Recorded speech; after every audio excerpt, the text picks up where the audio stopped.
You said no distractions. Fuck. I want to be distracted all night. That was just a left field situation. I had no idea that was going to happen. Yeah. Yeah, so how do you feel about that? Your 16-year-old daughter at dinner texts you and says, hey, I want to go on my first, is it a date? I guess. It's as close to a date that she's ever, I've never known her to hang out with a boy.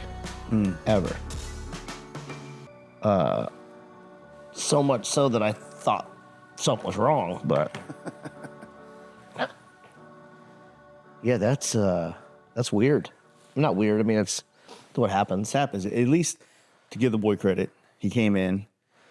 He gave me the dead fish, though. He gave me the very weak. That's why I said you can shake my hand better than that. Yeah. But then it's like if he would have came in and went a little bit too strong for it, that would have been like, you got it. That first handshake has got to be like an in the middle situation. Yeah, you're not gonna. Don't crush my hand to show dominance. Don't try to be like tougher than me, dude. He literally shook my hand like Rose's mom on the Titanic. Oh man, yeah. I didn't have to deal with that, man. Honestly, my daughter wasn't living with me at the time, so I didn't get a chance. I'm not saying I would have liked to have this. Yeah, no. I'm not saying that I'm glad I didn't have that. I'm just saying like it was a part of that, of her life that I didn't get to experience.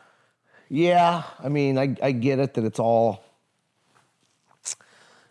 part of life and it happens very, very fast. I mean, you know that with kids that 1 minute you're teaching them how to ride their bike and the next minute they're riding down the car with some boy down your driveway.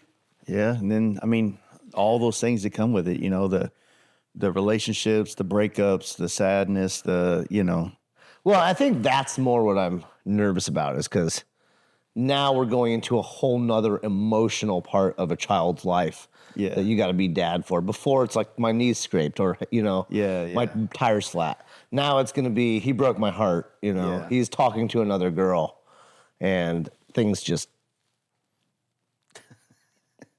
get really complicated at that. And she's my oldest. So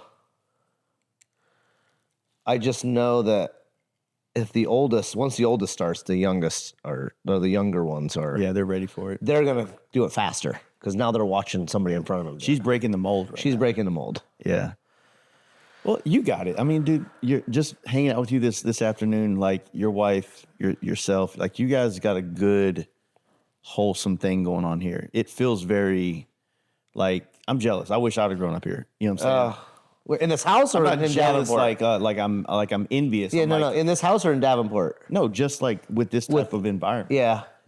I mean, the house is sick too, Yeah, well, it wasn't always like this. We lived very modestly for a lot of years. And like and I don't mean to sound like conceited or anything. One, this house fell into our lap. Mm-hmm. Not everybody's going to find it. A lot of people have to build it. This one just happened to be the right moment. We were in the right moment, the right time, made everything, all the stars aligned and it happened. The house we went through, the house we went from was the size of this living room. And we lived in that for... Yeah. How long you been here? This last May was 4 years. So with that being said, and with it being known that you could have built your own house or built whatever you wanted. We were going to.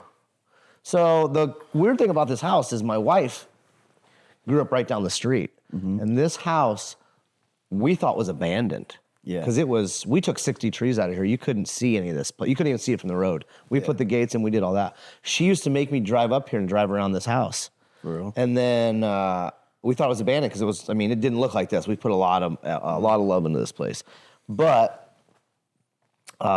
we had bought 10 acres that we were going to build on. And we had it for about 2 years. We owned the lot. Eventually we're going to build on it.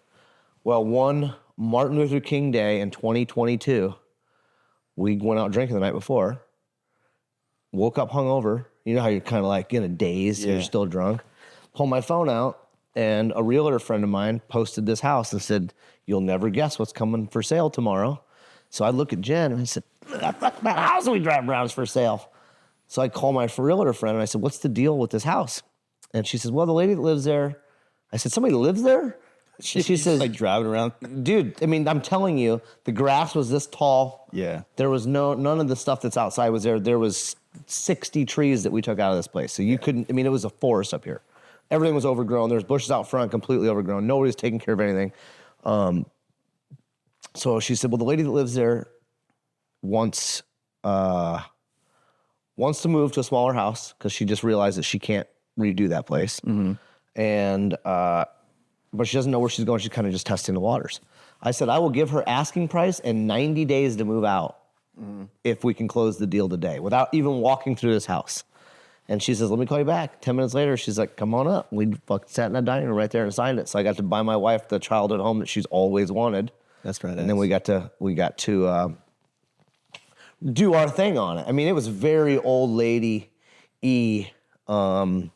This all had white carpet in it. This whole room was white. Yeah. Did it have plastic on the furniture? No, she didn't have much furniture in Okay. here. She had she was probably in her 60s. She lived by herself. She had big plans of restoring this place because it was a vacant for like 13 years. Nobody lived here. Yeah. She had big plans of restoring it, and I think once she got in here, she realized I don't have the money or the resources to do this. Yeah. So she kind of let the dream go. But it's been fun. It's been awesome. I keep joking with the kids that we're going to sell this place, and they're like, "No, we are not." Like, we love it. You know, we were talking about this on the way to dinner. It's like, you know, the whole mayor of Davenport. You kind of got the house for it, dude.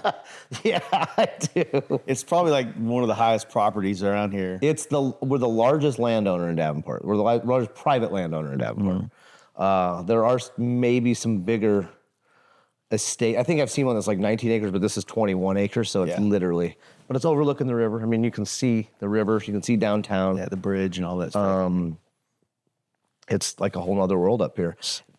Then come to find out, one of my childhood friends, I wouldn't say childhood, some guy that I was friends with in my mid-20s, which is a child now, I guess, 20 years ago. Yeah. This was his grandfather's house.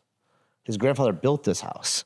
So when we bought it and moved in, he brought us a bunch of old family photos of them having Christmas in here and what the place looked like. He got me a newspaper article from the 1940s of when they did an article on this house, like this big house up on the hill. And it's just been awesome that just to. It's funny. It's like you're not the old dirty biker down at the corner. You're the old dirty biker on the top of the hill. But I was the old dirty biker down on the corner. Yeah. And I just, after, a series of good events and good decisions, I've got to turn it around just for my kids. Just in the little that we've talked over, tonight and prior, you really built. You hustle, you bust your ass. Yeah, I mean, you and I have the same mindset with, once I start doing something, I could do it for 2 months and I'm going to figure out how I can turn it into a business. I'm trying to stay away from every time I get on my phone, I'm seeing smash burgers and street tacos and Philly cheesesteaks made. I'm like, I don't want to buy a grill because I'm going to go nerding into it. Next thing you know, I'm going to have a fucking food cart. I'm going to be pushing. I'm going to be on the corner just hustling. That's just how I'm wired. But that's just it, though. You either have that or you don't. Yeah. Some people just don't have it. And not everybody needs to have it. Because without guys like us, there wouldn't be, some people. I am very envious of the people that are able to shut their brains off when they get home. Like, yeah. I'm always thinking something. Yeah, does it ever feel like it's maybe, I don't think this is, and I think you're going to agree, it's not a lack of satisfaction with what you have or what you've done or where you've gotten to. It's just this need to constantly be evolving and growing. The term I like to use, I just like to move that needle every day.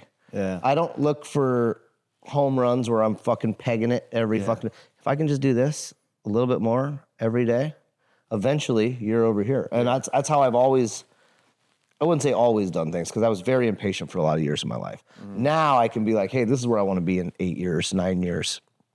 So, for those of you, for our audience that hasn't heard of you or whatever, you had a pretty crazy upbringing into this. Yeah, to say the least. How would you describe that? I was a piece of shit for a long time. Pretty much up until the moment that I had my first daughter. I actually brought my daughter home from the hospital to my buddy's basement because I didn't have a place to live. And then it just was like, you're looking at her and I was like, fuck, I can't be this degenerate piece of shit biker anymore. I gotta do something for these kids, or for this kid. And then we had 2 more come along. You said you owned a tattoo shop. I did, which I was not a tattoo artist. I had gotten in some trouble when I was younger, and there was a group of us that got in trouble, and one of the guys that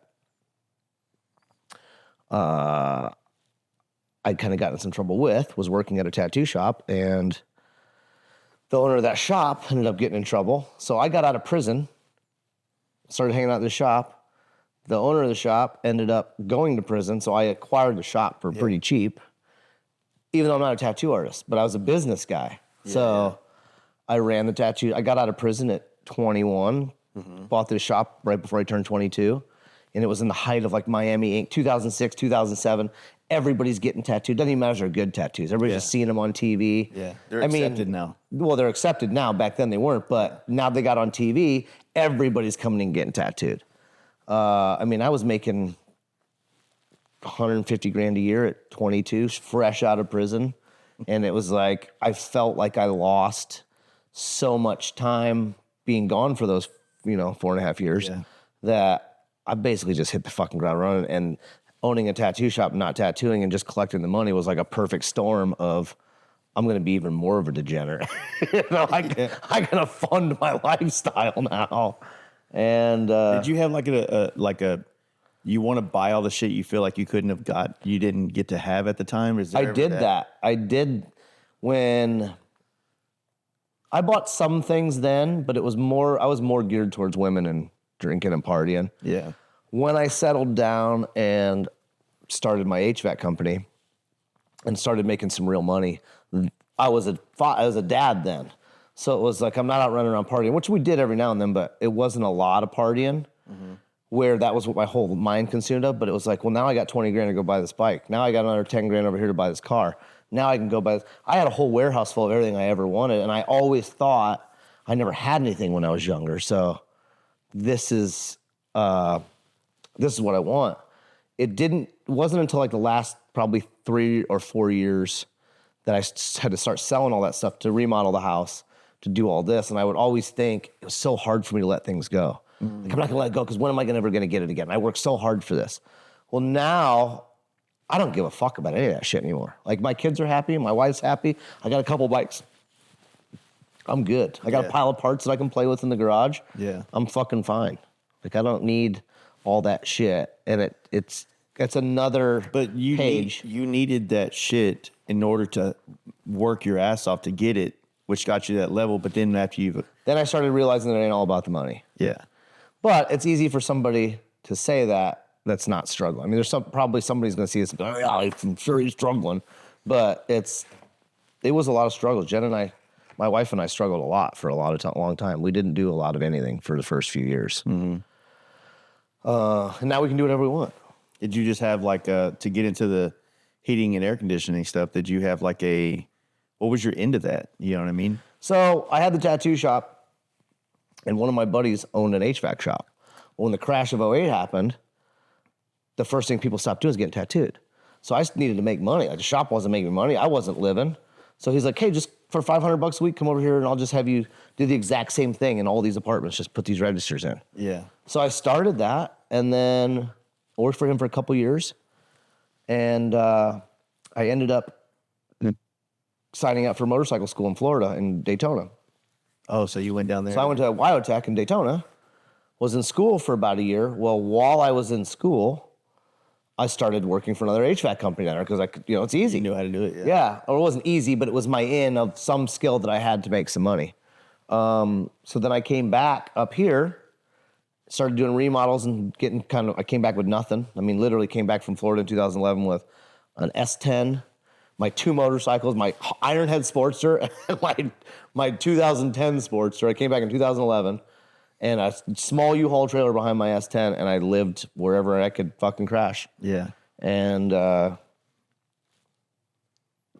came back in 11. My daughter was born in 13, and it was to the races from there. And she was born 13. Yeah.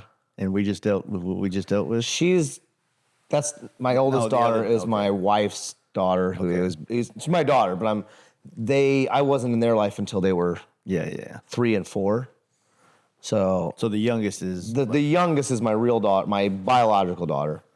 They're all my kids. And what's crazy is my youngest daughter looks like my wife, who's not her mom, and her 2 kids look like me, and I'm not their dad. It's fucking weird, dude. It's like we're meant to be. Yeah. But yeah, it was all about. I always tell people having kids will either make you it'll solidify that you're a great person, or it'll solidify you're a piece of shit.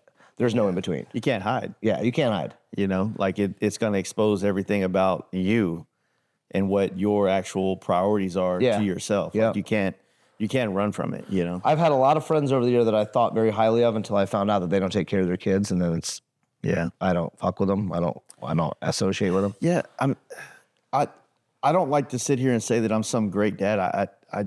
I always think about what I wish I could do more of. Yeah, but that's a good sign of being a good dad, wishing that you could have done more. You don't want to like hang your hat on like the I wish I could have shit as like, because I didn't, right? Like I've never left my kids high and dry. I've always That's a good dad. You don't have to be the dad that's giving your kids everything they fucking ask for or want. It's just what's difficult is as every layer of their life, you know, what I would say I know a lot of great dads, and I try to like pay attention to them, and I ask questions, and I'm like, how do you deal with like, because the easy dad thing is to be their friend, and that's not being a good dad. That's not. Because you're not directing. You're a present father, but you're not being a good dad. Exactly. It's hard. I wouldn't say I'll tell you what, it is very hard to be a good dad. I always thought I was going to be the dad that when you turn 18, you're moving out. Now that my kids are getting to that age, it's like, well, you don't have to leave at 18. Yeah. You know, like, we'll work this out. You don't have to leave right away. A fucking little guest house over here. Couple little condos over there. Well, actually, that has been I've talked to Jen about this, about us building our own house over there, breaking this off and giving one of the kids. I said we can just live up here forever. Well, I mean, with the way the world is, there is like this aspect of like, look, we have some land. Why not just have our family here, but have our space? Yeah. You know what I mean? I am very, very big on keeping my people together. If my dad and I butt heads a lot, however, it'd be great advice earlier though, by the way. What? That was, just we my called dad about the fucking. Yeah, he's not your traditional dad, but he just went straight forward. I was like, hey, we'll talk right about this afterwards. But if I could have my dad live at that house I mean, we got Jen's dad living next door. Yeah. If I could get my dad living right there, and I could get Jen's brother living in the house down there, I would love to surround myself with my friends and family. Yeah. Because at the end of the day, those are the people that are going to fucking have your back the most. Yeah, and you can trust them. Yeah, you can trust them. Because there's a lot of motherfuckers who'll smile in your back and fucking stab you in the fucking face. Oh, yeah. Or smile in your face and stab you in the fucking back. And I used to want to be friends with everybody. I used to run around. I used to want to go out. I wanted to go places where everybody knew me. Now it's like, let's go over here. We've never been here before. Let's just kind of, I don't want to talk to these people. Well, how does we've talked about kind of like the family aspect and how much that is involved. But like, as far as like you in the motorcycle world, I mean, look, we're in the Midwest, right? And I don't think people out there understand how traditionally packed with motorcycle culture the Midwest is. That and drinking is all we got. Yeah. I mean, motorcycles are huge around here. There's not really a big chopper scene per se in Davenport, but Iowa itself has a good Iowa scene. Iowa's where it's arguably started. Yeah. California might have ran with it, but Fugal and the L4 Steros and stuff, these guys were doing it before there was Easy Riders, before there was magazines. Yeah. I mean, these guys had their own style. You could put a Fugal, an L4 Stero bike in a fucking lineup with a lot of other bikes and be like, that bike's from fucking Midwest. You got to wonder how much of like David Mann, who was in Kansas City, goes to California, or just moving around. Ness was out there. He had his styles and shit like that. But like, how much that all kind of like melted pot. I mean, Ness was out there, and I'm not a historian on choppers and motorcycles at all. However, was Ness doing it before or after Fugle? I mean, that's the question. Like I don't know that answer. You know, when you're out there and you're at the museum and you're talking to the family and they're showing you the archives, he was in it, but like the Bay Area, just like, I think the best way to put it is the same way once I found out about all the blogs in America that were attached to the vintage chopper culture, the period correct world, or I guess maybe you put it that way. A lot of people felt it and they created it, and all of a sudden they realized, oh shit, you're into this too? Yeah.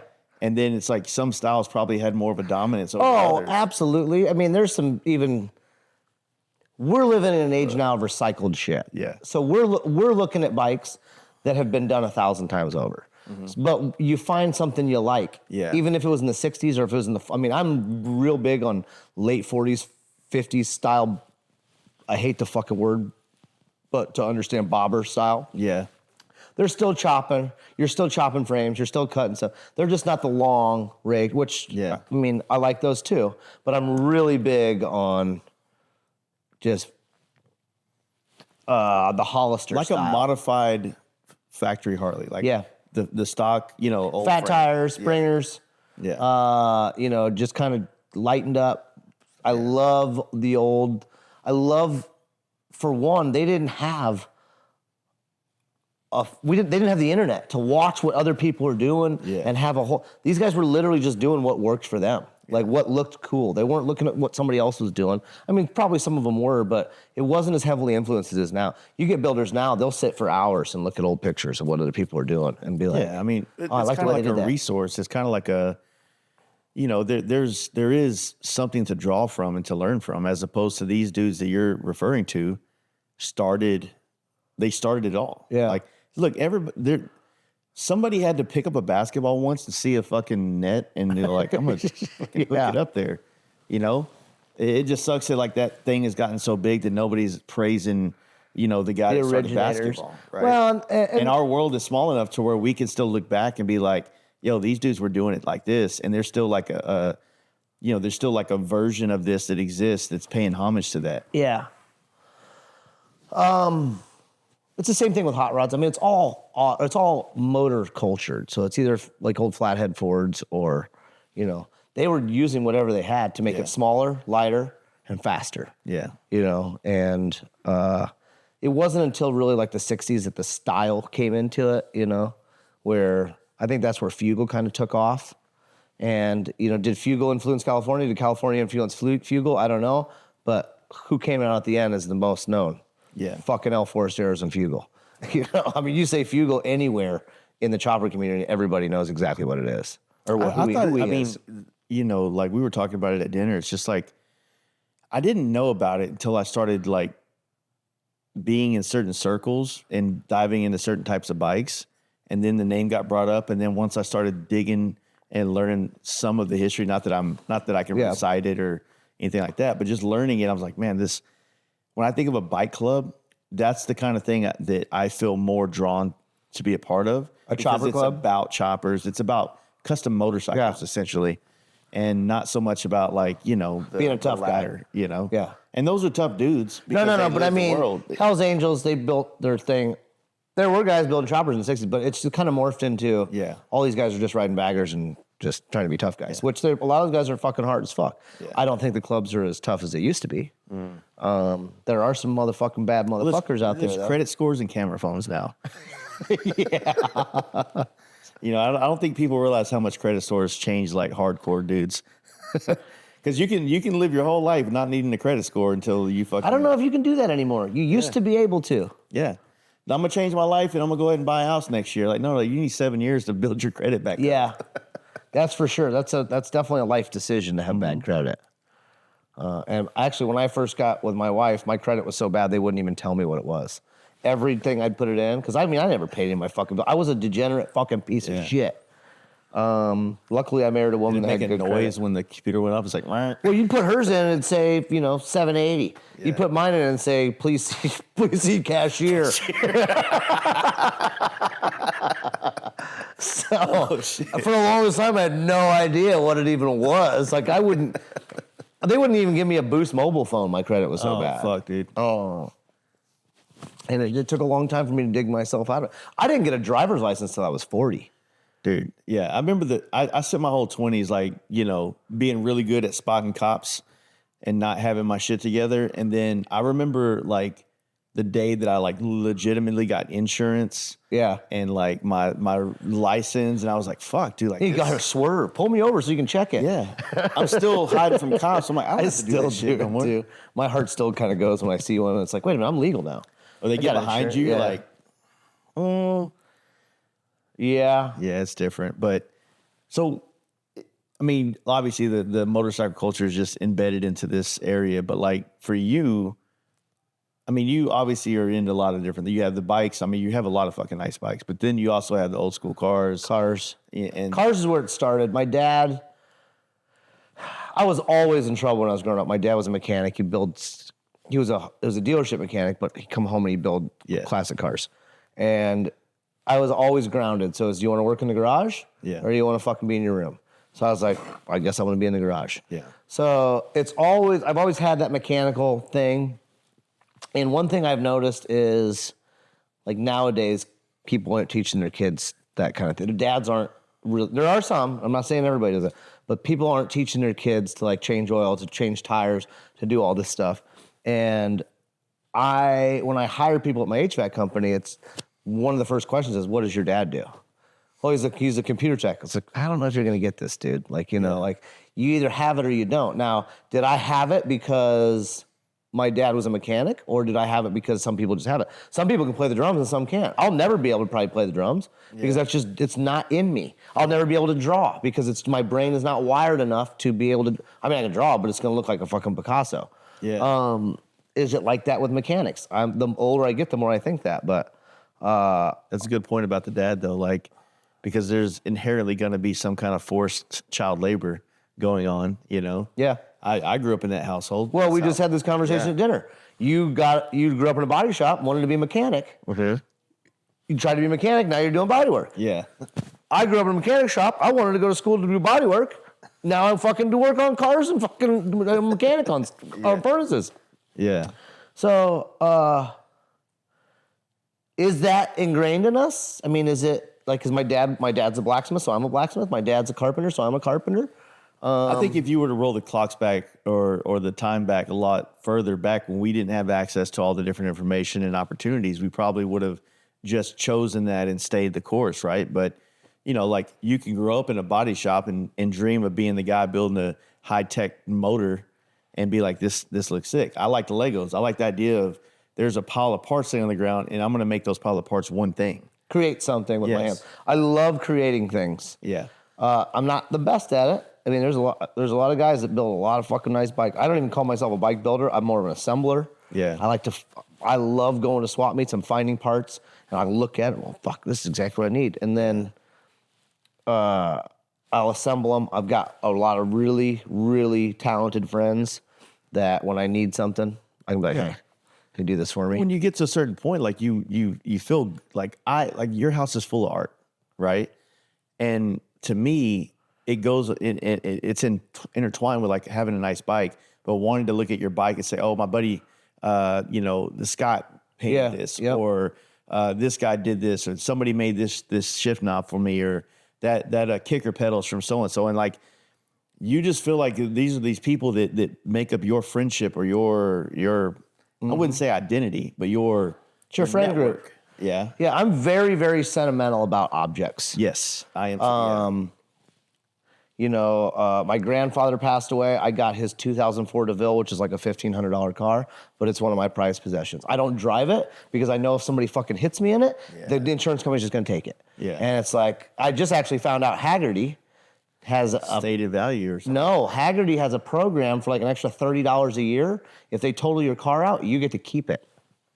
So I was like, hell yeah, I'll do that on this car. Yeah. Because my dad has a 74 Z28 that he had since pretty much new. My uncle bought it in 74. My dad bought it from him in 75.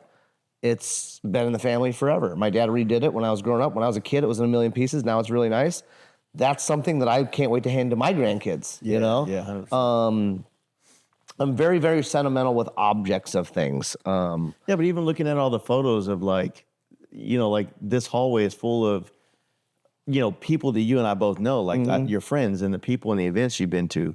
It's hanging up in your halls. It's I see it every day. Yeah, it's family. Yeah. Yeah, I mean, I love sitting here and looking at things and memories. Memories are a big thing for me. I don't know if you ever had MySpace. Oh, yeah, dude. So I had the famous Stars and Straps court cursor. yeah, well, I didn't do that, but Come on, dude, you got to learn the code. I had a lot of photos on MySpace. Yeah. And I don't think I've used it since 2009, but every now and then when I would be looking at talking to people, I would pull up MySpace and be like, hey, look at this, and I'd show them that was my photo album. Yeah. Well, then one day I get up there and MySpace has wiped out all of our photos. So I'm freaking out. I'll pay whatever for anybody to get this all back. I need all this information back. Well, we're in the digital age now where nobody has tangible photos of anything. Yeah. So my wife actually found this company that every month she sends all of her photos from that month to this company, and they sent us a paperback book with all those photos. Yeah. So I've got all these. If the grid goes down, you know, everything goes down. We have no more power. We have no more internet. We have nothing forever. It just gets wiped out. All of our memories, information, everything is gone. Yeah. So I'm big now of having in my hands things that when my grandfather passed away, I got a bunch of his photo albums. Those are in my fucking fire safe. I don't even have my guns in that safe. I have my grandpa's photos in that safe. Yeah. Because that is very, very sentimental to me. And it's the same with objects like you were talking about on these bikes, where my friends made me this shifter. My buddy did this frame for me. You know, my buddy painted this. I got this seat at this event that me and my fucking homies had a blast at. Yeah. You know, and it's life's fucking short, man. Yeah. And I've had this conversation with a lot of people, but I was like, I'm the guy that like, you know, especially doing a podcast, people hear talking about things and they're like, oh, I'm really into this. And someone will find it and send it to me. And it's like, a gift to me, I will never get rid of it. Yeah. You know what I mean? Like the only way it would ever leave, and that's a very rare thing, is if I re-gifted it to somebody else that I know. That you knew had almost more of a sentimental value than you. I've done that before too, where I've had something will pop up, like a toy I had when I was a child, or a toy I wish I would have got. Yeah. And I'll see it, and I'll be like, I gotta have this thing. But then when I see somebody else come in and see that same enthusiasm, it's like, here you go, buddy. There's a feeling, right? Yeah. So I had a buddy that I'm building my collection of books and like old mags and shit like that. And because I've been doing that, when I get extras or duplicates of the mags, I'll give them to people I think are gonna appreciate it. Yeah. But I had a dude that was doing a kind of a redefining himself trip, and he stopped at my house and spent some time there. And I said, hey man, you need to look at this book right here. Now this book, you can't find it anywhere. It's like you get on eBay or whatever, it's like $2,000. Mm-hmm. And then I found one. I found one that someone said, hey man, I know you like this book, I'm gonna send it to you. So I immediately got it and sent it to him. Oh, okay, yeah. So you sent it to that guy. Yeah, so I wanted to make sure that I can get my hands on it. Yeah. Because I have one, and I got it signed by the artist or the writer and all that, and like, I'm good on that. But that's the thing is like I find that like it's like when people come here and they get to nerd out on all this stuff that you have and the memorabilia, it's like to me it's like it gives people a chance to kind of find like who they want to become, because your house is set up the way that we always wanted to set up our houses. Mm-hmm. Like you always think it's going to be like my house is set up like a 15-year-old with a bunch of money would do it. Why do we do that? Why do we stick to tradition? Yeah. Why do we got to put some fucking cow with bangs on the wall? Live, life, love. Yeah, like why can't it be fucking Devil's Angels? Get out of the way. Or the Mexican man. Beetlejuice is my favorite movie. My daughter's a big Beetlejuice fan too. There's Beetlejuice stuff all over this house. But yeah, like why can't it be that? That's who we are. And I think traditionally, like we find ourselves like, oh, that's not appropriate to be in our home. Like, why the fuck not? This is who we are. Yeah, well, what's not appropriate to be in my home? It's my fucking home. Yeah. I am big on not following the norms of things. I can't stand it when people will comment on things my children are doing, which my kids are not bad kids. Yeah. But it'll be like me cussing with my kids there. But, oh, that's inappropriate. Well, fuck you. Like, who even said that a word was bad? Like, what makes it bad? Because you think, why don't you say that the fucking word boat is bad? You tell me the word boat is bad? I can't say boat around you? We don't say boat in this house. Yeah, I don't like that everybody thinks that this is the mold you need to be in. However, there also is a mold that you need to follow as society to make things work correctly. Yeah. But if I want to paint my whole fucking house black, I'll fucking do it. Yeah. If I want to say fuck, and I used to let my kids say, I do let my kids cuss to an extent. My middle one is the typical middle child, so she would say fuck about everything. Yeah. And I was like, now you're done. Now you can't. You gotta learn. You ran out of fucks. Yeah, you ran out of fucks, so you can't do that anymore. But my son kind of like sprung it on me one day, the same way this sprung on you earlier, and I lost track of everything he was talking to me about because I was like, this motherfucker just say fuck to me? And I'm like, ultimately, I felt like a little bitch because I did not know how to. You don't know how to handle it. Well, you don't prepare for that shit. Yeah. You know what I mean? It just pops out. Now, do you think, I remember my grandparents were very, very church going, and those were the ones that I was very respectful of, and I tried my best not to cuss. But I remember they came to see me in prison one time, and I was just having a stressful day, and I just let my fucking cocksuckers over here, and I just stopped. And they acted like they didn't hear it, but I'll never forget it. You just feel bad, right? Yeah. So with my son, what I ended up doing was I was like, once I, like 2 days later, finally figured out how to like address this. I'm like, look, you're 14 years old. I know that this is probably how you talk outside of this household. For sure. Or when nobody's around. And I just want you to understand that like, what I need you to understand is that like, if you do that with me, it's probably not bad. Like I can deal with it. They need to learn there's a time and place. But if you do that around me and other adults, then it makes me look like a really shitty parent.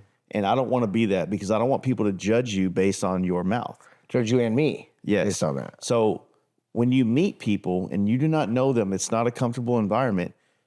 Be polite. Especially at a young age. Yes. Us being 40, if if I'm around an elderly person, I might not so liquidly say that. I don't know why I get a weird little chub out of this sometimes, I guess, but like I like to use a cuss word in my vocabulary as an adjective or a describing factor. Yes. But not like hey, this fucking shit is so fucking stupid. I can't believe we're fucking here. I'd be like, hey, what's that shit that y'all put in the talking to a waitress. Very, very subtle. Yeah, it's like, I'm using it in a way to lighten the mood. Yeah. So that they don't feel like they have to be so proper. They know that I fuck around a little bit and we can go, you know what I mean? I will dabble. If I hear an elderly person cuss, I know it's fucking on. It's fucking good. But I will kind of dabble a little bit and kind of go around. But again, when you get the 30-year-old soccer mom or 40-year-old soccer mom, well, that's not appropriate. Get the fuck out of here. You know what I mean? It's a fucking word. Yeah. If you're raising your kids to be afraid or offended by words, you're failing as a parent. Yeah. You'll never convince my mind of that. You need to teach your kids that, that might not be appropriate to say all the time, but if you're going to raise your kids to be like, oh my God, he said fuck. Oh, I'm asleep. Who gives a fuck? I've noticed kids are really good with analogies. Yes. If you can take something that is inappropriate or right or wrong and give them an analogy to where it's a part of their real world environment where they understand why you should do this or not do that, then they get it a lot better than if you were just like, don't do that. Yeah. Because the preacher's daughter is a slut. You know what I mean? It's always been that way. That is a fact. Can confirm. That's what I figured. I'm going to get another beer. Do you want another drink? I'll take a little bit more, yeah. Oh, you want to pause it or we can just go fill it up and you can just edit this out? Yeah, so what was, since you just popped it up in my head, like Hell on Wheels. What is the Iowa scene right now? What is it? You guys, we were talking about earlier, you got Davenport, Cedar Rapids, Des Moines. Sioux City, a couple guys in Sioux City. Some guys in southern Iowa, like close to like Bethany, the Missouri, I guess Bethany, Missouri. It's very, very raw, gritty. It's not, there are some nice bikes. Yeah. It's mostly fucking crusty, for lack of a better word, meth fucking bikes where they're drug runners. I mean, I wouldn't say the guys who have the bikes are drug runners. However, it's just that style. Yeah, yeah. You know, very gritty. Very. Who gives a fuck about paint? You know, yeah. We'll paint it on with acrylic and fucking call it. Let's fucking ride. Yeah. It's all back roads. My friend Nate's dad was a true 60s, 70s chopper guy. I mean, this guy was the real deal. And his dad passed away, I want to say in 2015. And to commemorate him, my friend Weasel, Flying Weasel, couple other guys all started Hell on Wheels down in Fort Madison, Iowa. And that was really my first introduction into real choppers, which was in 2016. I had an iron head. I had a Dyna and a couple Sportsters and stuff like that, but FXR before that. But to see real fucking gritty pans, knucks, chop, I mean, that was my first encounter with Kenny Slaughter. Yeah. You know? Anybody that knows Kenny, I don't have to say anything else. And I was hooked. Yeah. I literally came back from there and traded my Dyna and some cash for a chopper, and I never looked back. Yeah. And after about, I think, 2 years of that, starting to hang out with Nate and the guys from Hell on Wheels, I was like, man, what can I do to help? And Nate was just overwhelmed with doing it by himself. So Panhead Steve, Dan Haas, and I all were like, fuck it, what do you need? And ever since then, it's been the four of us have put this show on, and it's as close as you'll ever get to, you know, there's no judges. Nobody really looks at the bikes. You're there partying. We're all on the same style bike. Yeah. And you might walk around, hey, that's kind of cool, but it's not like, there's no egos. There's not, it's not California. It's not, I mean, it's a party. That's all it is. Yeah. It's a much larger Beaver Bash. Okay. With 100 guys instead of 20. Mm-hmm. We basically take over a small town called Franklin, Iowa. And the town loves us. It's maybe a town of 50 houses. And there's a town square that's a block by a block by a block. There's one bar called the Franklin Tap on it, and they give us the whole fucking town. The cops don't even come into that town. We take the whole fucking thing over. Line up Main Street, we have bands, vendors, choppers, booze, and then we leave there and do a run. Usually Panhead Steve takes the run. But we just load up and hit a small town 20 miles away. Don't even tell them we're coming.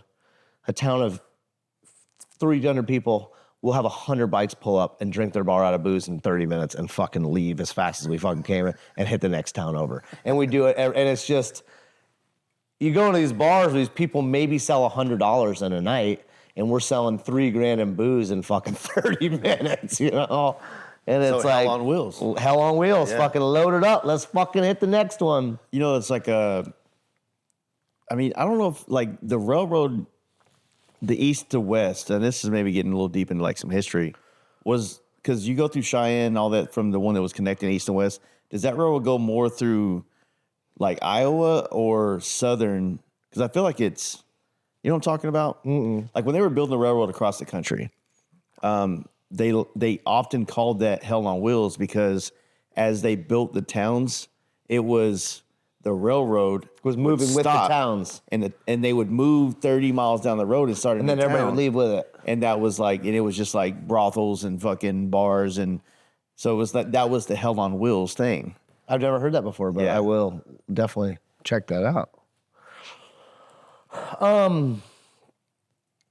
But that's probably a lot of the same thing that turned into choppers and the free wildness.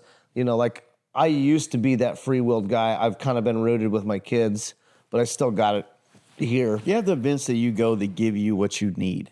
100%. That is why I get so nuts at events, is because I'm so locked in at home and trying to do that. I go back to getting a taste of my just carefreeness of being like, I don't give a fuck where I fucking sleep tonight, you know? And, you know, when I first met you last year at Beaver Bash, and I've told this story to other people, I'd never told you yet because, you know, it's about you. But it's like, I think the first time we hung out, we all went to bowling. Remember that? Yeah. And I was like, oh, this dude's he's the life of the party. And I'm like, I dig that because I have like this entertainment aspect to me where I feel like I want to make sure everybody's having a good time. I do the same thing. And when I feel like someone's better at it than me, I love just sitting back and letting it take place. I don't know if I'm better at it than you. I just no, you definitely are. I mean, obviously I was the new guy into that sector. Like, oh, so you just really started meeting and hanging out with those guys? I knew Jason, I knew Oliver, and I had been hanging out with Haney. I met Scott Chemical Candy back in 2016, so I knew people sprinkled in. But that was the first hang. That was your first. I've known rage. Bobby, photographer Bobby, for a long time. We've been friends for a long time, just photography shit. And I tell this story about you, and this might be uncomfortable for you to hear from me. Nothing but I was like, that diner we went to, when we walked in there, you said, you saw a little veteran hat over there, said, oh, I'm buying that dude. Put that on me. Did I? You did it 3 times before we got to our table. And I was like, what the fuck, man? Like, and I don't know. I didn't know you. Yeah. You know what I mean, I was just like, okay. And you did it. And then you sat down and that was it. It never came back up. It was more like, hey, just make sure those are on mine. And then, so I do that a lot. That was sick. Like, so there's a reason behind that. And I mean, I do it a lot and I've tried to instill this in my kids though, but my best friend, his dad and my dad were best friends. We're 6 months apart. So naturally, we're forced to be best friends. Yeah. His last name's Geigel. My last name was Grabau. So even when we were in the same school, alphabetical order, our fucking lockers are right next to each all through fucking yearbooks. Yearbooks, everything. Yeah. And I was the wild one. He was wild, but he was... I don't want to say he was closet wild. No, I don't want to say he was in my shadow because that motherfucker was right with me. However, my loudness and boisterous probably attracted a lot more attention than he did. But don't let that fool you. That motherfucker did everything I fucking did. You know what I mean? Like, however, he was probably a little bit better of kind of concealing it. But I went to prison and he went into the Navy, like about the same time, and we kind of lost track of each other. And this is before social media. So, I mean, nowadays you can fucking type somebody's name and you see it. Yeah. Well, I was at a house party when I got out of prison. This motherfucker walks through the door. I was at a house party, people I didn't know before prison. Yeah. It wasn't like I was at like a whole high school. I'm in a new group of people. This motherfucker walks through the door and we're like, what the fuck? Instantly back together again.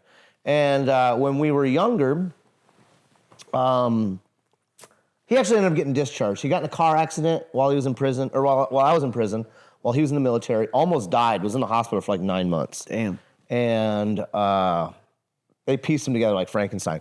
He was so fucked up, though, they took his blood, gave him a DUI, then dropped the DUI because they thought he died. They fucking threw the case out because like, yeah, he's deceased. Still very much alive. So when we were in preschool together, we took photos with Santa Claus. So when I got out of prison, he got out of the Navy.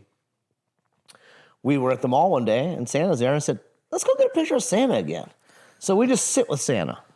Well, then it turned into a thing every year. Like the next year, we went and did a photo of us, like, I think we both had a picture that said, I'm with stupid, that pointed towards Santa or sat on either side of him.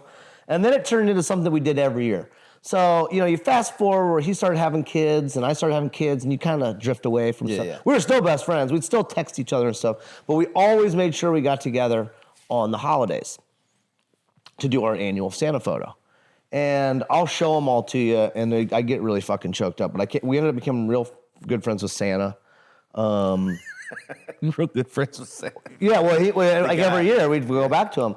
Well, we did one in 2010 with me chugging a bottle of Crown, which was before I actually chugged a bottle of Crown. Yeah. But I'm in the photo doing this, and he's got a nudie magazine, and Santa's like looking over his shoulder like, well. Was there other kids in line? Oh, yeah. We did another one where we dressed like, we put on onesies, got pictures of Santa.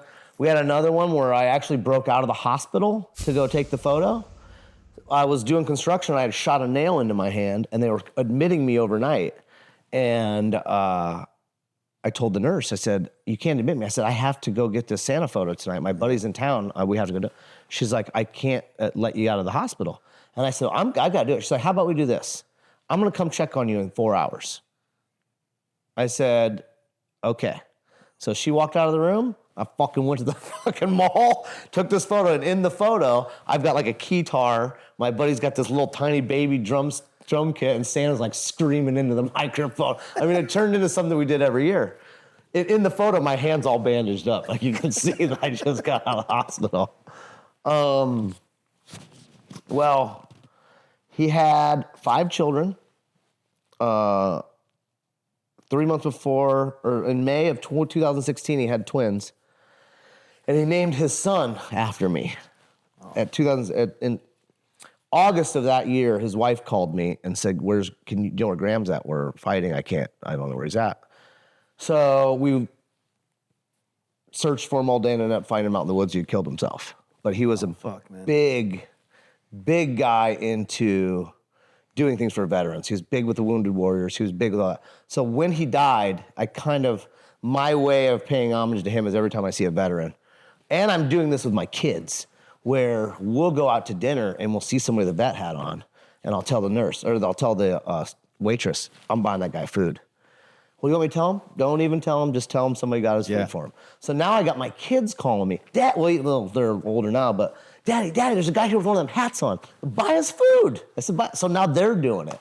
And it's just something that they're the greatest fucking generation of people that were willing to do these fucking little pussy fucking kids that are out here now. Yeah. They don't have the heart to just give up everything you got to go do that. And I would have loved to go in the military, but I got in so much trouble so early on that I even asked them, instead of going to prison, can I go in the military? And they're like, not with charges like this. Yeah. You're going to prison. Yeah.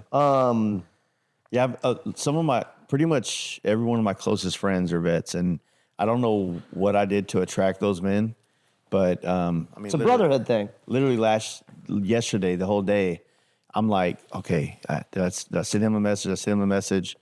You know, and they're all like super buddies, so they're not like looking for it. But it's like, hey, man, like I know we're friends and we're past all that, but we're not, man. Like you did some cool shit. You know what I'm saying? So, well, there's also more to that. So that was the military side. I just got married in May, and his oldest son is 16. And I called him up. And I said, hey, man, you want to stand in for your dad and be my best man at my wedding? Ooh. And he was like, oh, absolutely. I'd love that. His mom called me like 30 minutes later. She's like, he's bawling his eyes out. And was... How was it for you, though, like in that situation? Like, it's so crazy because he looks just like his dad. His dad, he had 5 kids. He's got 3 boys and 2 girls. They all look like him. Just fucking like him. Yeah. And fortunately, I'm very close with with both of his ex-wives, or both of his ex-wife and his widow. Yeah. And I get to see the kids whenever I want. We see them all the time. We're at all the birthdays. We do, we're always around. I make sure that, I help however I can. It's weird that even like the 2 children that he was only with for 3 months still have his mannerisms. Like that's weird that there's a genetic thing that. Yeah. Now, are the youngest ones picking it up from their older brothers and sisters? Yeah, who knows? Yeah. But it's just weird that I can look at his kids and see him. I get to experience him through them, and it's probably good for them too, especially that you are engaged at this point to where like you want to be able to also be a liaison between knowing their dad, to maybe fill in the blanks of their. Well. And here's another thing I'm worried about is his mother, my best friend's mom, killed herself when he was 10. So I remember being at her funeral with him. Oh, so his mother passed. She killed herself too. So like when he died, it was, how can you do this? I was pissed. How can you leave these fucking How old kids? was it when he did this? 30. Damn. But it was like, how could you do this? Well, then I started thinking, I could never do that to my kids. However, he thought it was normal. Like he grew up with, it's normal for a parent to lead their kids. Like so one thing I'm super worried about is I don't want those kids to get depressed and think it's fucking normal and then that's their way out. Yeah, you know? I mean, you gotta find a way to normalize these feelings of growing up and dealing with hardships. Yeah. It's part of it. Nothing lasts forever as long as you do He had diligence. He had a pretty fucked up childhood too. His stepmother was a fucking complete cunt, but we're getting off the fucking subject of motorcycles here. Oh yeah, it's all good, dude. But yes, I like to do a lot of things for vets because of it's my way of feeling close to him. Because it was something that if we went out to eat, he would have done that. Yeah. So it's like I saw that and it was inspiring to me, and it was one of those things where it's like, you know, like anytime you meet someone that's kind of like that, like you gotta admit, like you walk into a room and you are the guy there. You either hate me or you love me. Exactly. And it's easy for someone who is looking to hate somebody to just hate you. Well, in that regard. There's a lot of people that will hate you just because everybody else loves you. Yeah. You know what I mean? And I'm not saying I don't give people reasons to not like me. However, most people that don't know me, that dislike me in the beginning, almost always end up loving me. Because it's a perception. Yeah, right? it's a perception thing. Yeah. And I'm good at I don't want anybody to hate me. And I know that I'm very drunk Gary Busey sometimes. And if I can pick up that I've upset somebody, I'll do what I can. But hey, I'm sorry, man. We're good. We're just having fun, I don't ever want people to feel uncomfortable or anything like that. But sometimes when the booze is flowing, people get upset. But I have noticed, even if it isn't with me, you'll watch guys like online talk about motorcycles. Oh, fuck that guy. Well, do you know him? And I'm guilty of it sometimes too. We had this conversation earlier. You just have to. You just gotta think everybody's on their own fucking journey, so you can't. Yeah, it's hard to have an opinion. Like, look, social media gives us the ability to have a first opinion about somebody, even though it's not a first opinion. But it's fake. About us. It ain't even fucking real, man. If you and I are fucking getting wild at the bar tonight and we're doing some stupid shit online, which we're going to, 100%. If we do that and then they go, oh, that dude's fucking like, who the fuck does that guy think he is? Because the dude listening to it or watching it is in couldn't fathom being in that position and doing that. They're in a mental state of like, oh, the motorcycling is serious to me. Yeah. And like, yeah, it's serious to me too, but like it doesn't mean it's my escape though. Yeah. You don't have to be the police, dude. You know what I mean? Like, this shit's fun and it's supposed to be fun. And when you like, if you can't go to a bar and be around other motorcyclists or bikers that you know and love and you haven't seen each other in a couple months, and you're like, yo, I'm here now. Let's fucking go. Let's fucking go bowling, baby. Dude, the funniest thing about that was when you got the whole fucking bowling alley to like get quiet, like we were gonna do a surprise for Oliver. He's like, I fucking hate when you do that. He played it off well, Dude, he is such a good sport. He's such a good guy. I cannot say enough about him or his wife, not their wife, it's not his wife, his girl, his woman. They're both just. I remember my kid's mom loved Ink Masters, and I would watch it with her and be like, "Who the fuck is this guy? Fucking flannel, fucking just top button done, and fucking toothpick in his mouth." So when we went to the shed run the first time, I didn't even know he was going to be there. I'm talking to Chemical Candy Randy, and he's like, Oliver Peck's going to be here. And I'm like, who gives a fuck? By the end of that trip, I was making plans to go back down to Oliver's house the next month to hang out because he's not who he plays on TV, and he's just one of the sweetest guys. He is all about motorcycles. 100%. He is all about motorcycles and tattooing and just living that life of he is. I gotta give him credit because Pulp Fiction is one of my favorite movies, right? But it's a little before my time to have watched in the theater. Yeah. And last winter, he invited my wife and I out to go watch a screening of it at a theater. And I'm like, man, I never thought how amazing it would feel to watch a movie on the big screen that I missed. Yeah. And that was like, so the first time I ever saw Pulp Fiction on the big screen was there. First of all, I forgot how long that fucking movie was. But it's like, this is fucking rad. And that's the kind of it's like you're creating experiences for people that they might have missed. And he's good at that. I mean, he loves to relive his childhood. You know what I mean? Have you ever been to his house? Yes. His fucking house is, I would say, it makes this place look like a fucking church lady's house. You know what I mean? Like, he has every single toy he's ever had or wanted. Yeah. And you can tell that he's got every color of it. He's got every color of it. He's got every Schwinn bicycle they fucking made. Yeah. His hallway is a mini golf course. The entire hallway. Yeah. It's just, he's the kind of person I look up to in the sense that you just don't give a fuck. Because there are some times that I'll walk into rooms and I'll be kind of self-conscious, like, well, I mean, these people not like me. Oliver just don't, he'll blast right through the motherfucker and say, fuck him, you know? Yeah. But he's the nicest guy. Who would not like him? Yeah. I use that as like a litmus test now where if you don't like Oliver, then you're not. Because like, what is your real reason for not liking this guy? 100%. The only reason anybody can not like him is that they're envious of him, you know? Yeah, people get on the internet, they get a little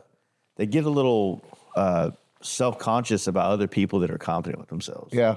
And I talk about this a lot on this podcast. I think I lose a lot of audiences because I talk about like people and their insecurities and how they can hide their insecurities behind a motorcycle or that's true. A lot of other things. I'm a bodybuilder. I'm a this. Like you can hide these insecurities that you around have a persona behind who you are. Now, I'm a biker. I'm a bodybuilder. I'm a tattoo artist. I'm a whatever, right? I'm a pipe fitter. I'm a jarhead. I'm a this. I'm a whatever the fuck. And so, I'm a low rider, ST rider. Oh yeah, that's you're starting a club about that, yeah. But so in being that, it's like you got to get to the point where like, yeah, there's nothing wrong with loving these motorcycles and having. But it can't be you. It can't be you. Yeah, it's a part of you. It's what you like. It might be, but it cannot be your whole persona. Yeah. And it's a lot like these guys that I say wear their costumes. You know, you get these doctors and lawyers, who they can't ride their bike unless they are dressed head to toe in leather, and their wife has their bedazzled headband, and they make it a costume. Their bike is an accessory at that point, and it's not just something. They don't give two fucks about the motorcycle. They are worried about what it makes them look like to other people. Yeah. You know, these guys that'll fucking you be riding. I fucking do this, man. Hey guys, you know, that's my fucking motorcycle wave. I don't give a fuck about it. The ones that like, I try to be not so like I said, that's judgmental. That's probably the most version of like someone that's probably very insecure about themselves because they're buying everything that thinks that they're going to get in a club. Yeah. You know, and I'm not saying a motorcycle club, but the club of said subject. Or the guys that buy Sportsters and think they're going to be 1%ers. I mean, you said it. Yeah. Tell me I'm wrong. Yeah. I mean, that's literally like an oxymoron, right? Like I cannot take a diamond patch pulling up on a sporty seriously. You going to talk to me? You're gonna talk to me like that? Mopeds are over there, nerd. On that? I mean, I'm not talking shit about Sportsters. I love old Ironhead Sportsters. It's you know what I mean. These guys will buy a stereotypes there. Let's play with it. The stereotypes there. Sportsters. You gonna talk to me like that? I got a fucking Vespa sitting right there, bud. Okay. Who am I to fucking tell anybody what's cool? Well, I mean, at the end of the day, it's like all you're doing is poking fun at people's wall they put up. If you can't laugh at yourself, then it's the wall's not real. It's a facade. It's a thing that you're putting up to kind of protect an ego. Yeah. You know? And look, I'm saying that as a 43-year-old dude I've had my insecurity phase where I did certain things, and there's probably a little bit of insecurity still in me. For sure, because would you ride a fucking gull wing around? I would. I'm really not like. Would you make that your only? Would you get rid of everything else and ride a gull wing around? I mean, there would be some kind of stipulation in it. That's what I'm talking about. So what I'm talking shit about at the same time I'm also guilty of. Yeah. Because I also would not be out riding a bike. One, I love Harleys. I love vintage Harleys. Yeah. However, if I've got to have a fucking, Chevy Cobalt, it's going to be a brand new Harley. Yeah. You know what I mean? I'm not buying an Indian. Well, I don't know. Some of the Indians are kind of cool. Well, the Indian thing is we've been talking about that. I'm known on this podcast to like go out and publicly like be like, I don't fuck with Indians. I don't fuck with that. It's not my shit. Aren't they Polaris now? No, they were Polaris. They're not Polaris now. What is it? It's just straight Indian, but whom So they got bought up by they were sold to I don't know like Can-Am? Well, Can-Am's Polaris. So Can-Am's Polaris is a big Polaris. I don't know if Polaris is the tip of the umbrella or if it's in the umbrella, but Polaris also owns the Can-Ams. They also own like Bombardier or some kind of jet. Bombardier. But Bombardier is like Sea-Doo. Bombardier is the motors. Which is Sea-Doo is also Polaris. But it's like General Motors. Yeah. You know? And so I remember I met a dude that sold those jets and, big old bagger guy. He sold those jets and he was telling me how like he sold a jet to Oprah and one to Elon Musk. He's like, so here's what we have to do for Elon Musk. We had to sell him the jet, but because there's $3 million in profit on the sale, we also packaged $250,000 of Sea-Doos, the fucking side-by-sides. The side by side. And all these things for their facilities. So he's getting a jet, but he's also getting enough, whatever those fucking side-by-sides are for like UTVs. Starbase. Like UTVs. Yeah. To get like transports, like Gators and shit. Yeah, so they give him like $500,000 worth of extra shit. They still make $2.5 million on the sale. Right. But they're thinking, we got $500,000 for free, even though they're really not. Side-by-sides for Starlink? Not Starlink, for Elon Musk. Yeah, but I mean, Starlink is Elon Musk. Yeah, but I don't even know if he had it by then, but it was just more like a... that's what I'm talking about. If it's for his companies. Yeah. So it goes to show that like how like in certain worlds, like, say if you own a huge farm and you're going to probably purchase X amount of John Deere tractors to run your farms, you're probably going to get some kind of incentives that they have to justify the millions of dollars they're about to spend. Buying that. If you spend $100,000 on a credit card, they're going to send you a fucking check. Yeah. They're going to send you a rebate check because they're going to... First of all, nothing's free. Let me tell you that. If these people, I fell into that It's trap. like the Marlboro points. Remember the Marlboro? No, I get that. But I'm saying I fell into that trap too. It's like we're going to buy everything on credit cards so that we get the points. Yeah. Well, I spent so much in fucking interest on that shit that it's like, fuck these points. I should have just paid with cash and not spent. Yeah. So now I don't really like to use credit cards, but it's the same thing as it's all, no matter what, they're going to come out on top. Yeah. The debtor is going to come out on top. 100%. The debtee is going to pay for it. Yeah, for sure. So after you came down and did that, so the shed that shed run back in the day, it was kind of like 2020. your introduction. That's how I met all the Texas guys. Okay. That's how the Iowa guys kind of introduced to the Texas guys. They had Giddy Up before that. Which was the most amazing thing I've ever been to. I never went to Giddy Up. Yeah. There was another one they had that they're not doing anymore. Giddy Up they don't do anymore. There's another show they haven't done since probably 18. There was the Lone Star River Run. No, it wasn't Lone Star River Run. And then they had everything else that they did that's still going on because Maybe it was just Giddy Up. Giddy Up was the only one they stopped, and Giddy Up ended in 19. In 19. They'd already kind of had a falling out between the partners that are involved. 19 was the last year. 2020, it was kind of already split. And then neither parties did another event because of like shutdowns. Southern Throwdown, Oliversdale, was in Dallas, and then it got moved to Yellow Rose once they bought that. Once they bought it. And then Nitty Gritty is still going on. Nitty Gritty Good in fucking time. Galveston?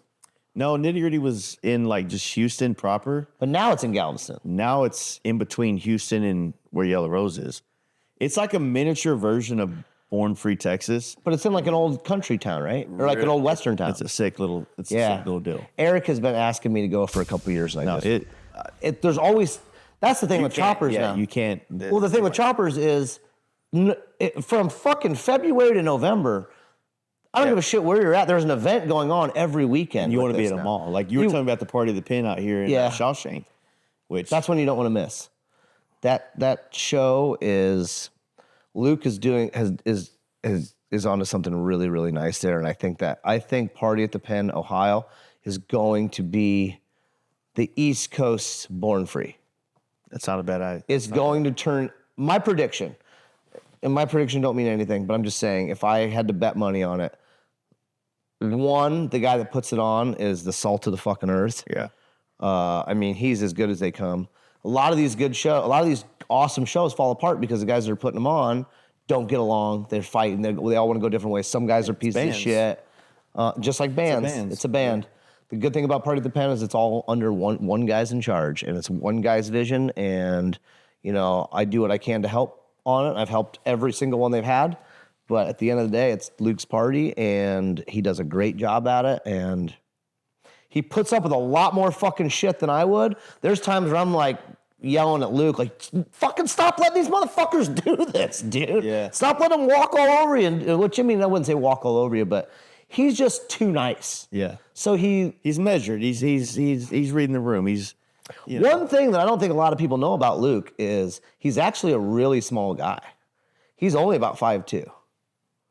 He just looks really big in photos. He's mastered the look of getting at the right camera angle. When I met him, I was sitting next to him. So so you didn't notice. Bigger. You thought he was bigger. He's only about 5'2". He's not 5'2", dude.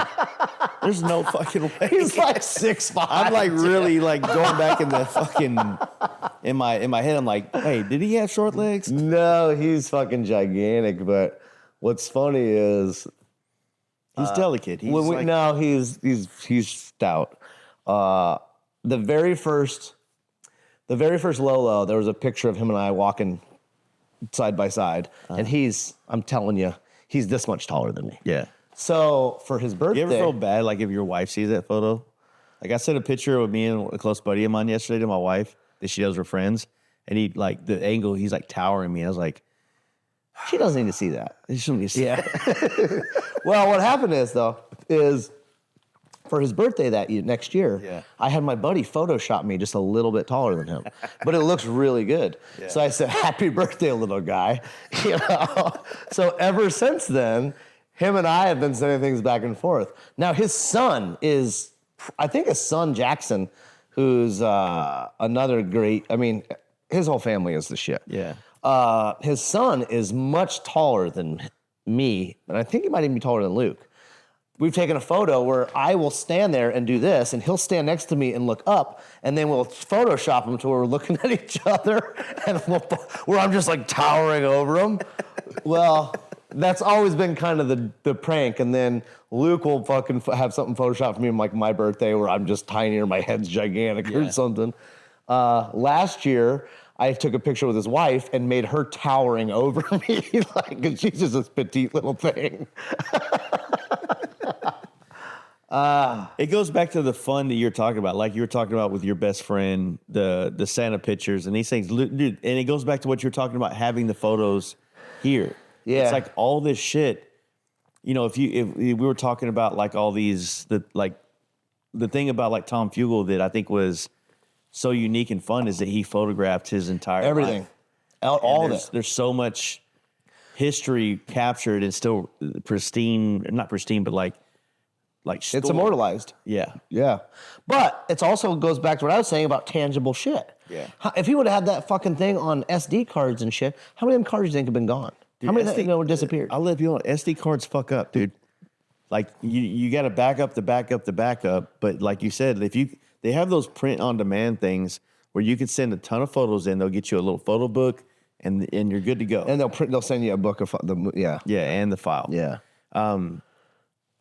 Dude, the Party at the Pen, I haven't been yet, and obviously the Lola Run is kind of an invite thing. One of my favorite photos that I actually want to get this printed, and I need to stop being a little bitch. I need to reach out to the photographer and buy it. It's of Haney, Justin. And there's a picture of him fucking flexing. Standing on his bike? Kinda. I think he's standing, but he's on the bike, but he's flexing. And it's just this. Oh, on Lolo. On Lolo. Yeah, we were riding. Greg Flack took that photo, and I love it. It's from behind, and he's got his helmet on, and I think he's got his leg up. Yeah, and he's like doing this, and it's so Haney. It's Haney to a T, right? But it's also like a really great photo, action shot. Yeah. It's very nice. I want to fucking get that printed or get a print from him. of that, just because it's a friend of mine, but also it's like I love that photo. Yeah. And I mean, I wasn't there to experience it, but like I am a purveyor of stories, and when people come to my shop or my house, wherever I decide to put that photo, if I get it, I'll have that story. Like, that's fucking Haney. This is the low run. I've heard nothing but great things. You know what I mean? I will tell you about the low run is if you get invited and you don't go, you're making a mistake. 100%. You do whatever you can to fucking do it. Yeah.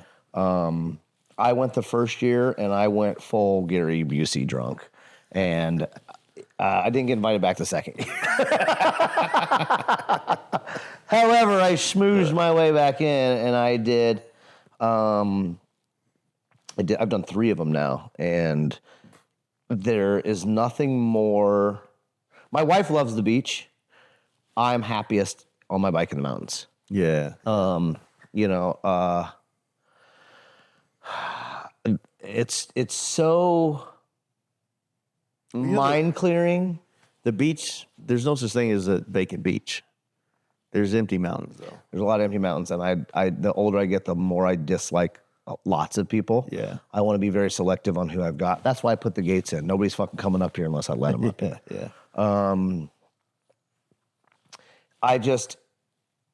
There's just something about that low run that, you're doing 12 to 1,600 miles in 6 days on 70-year-old motorcycles.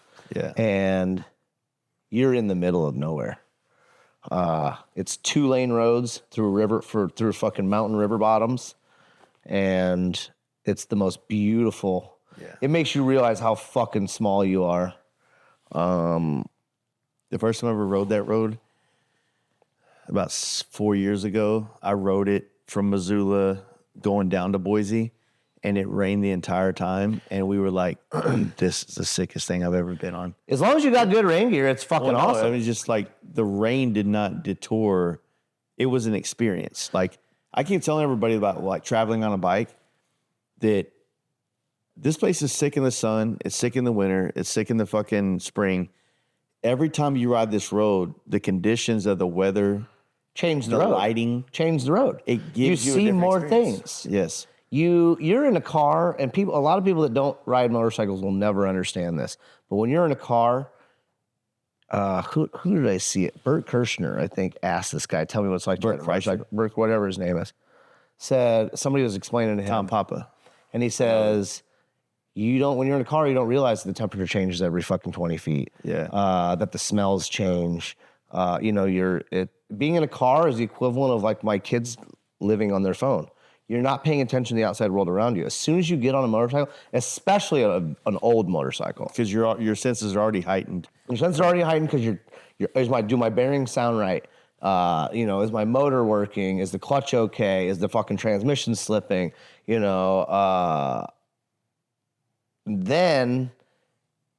you're in the most beautiful scenery on the fucking planet. I mean, I wouldn't say all planet. Your senses are dialed. They're all those senses are firing. Colors are brighter.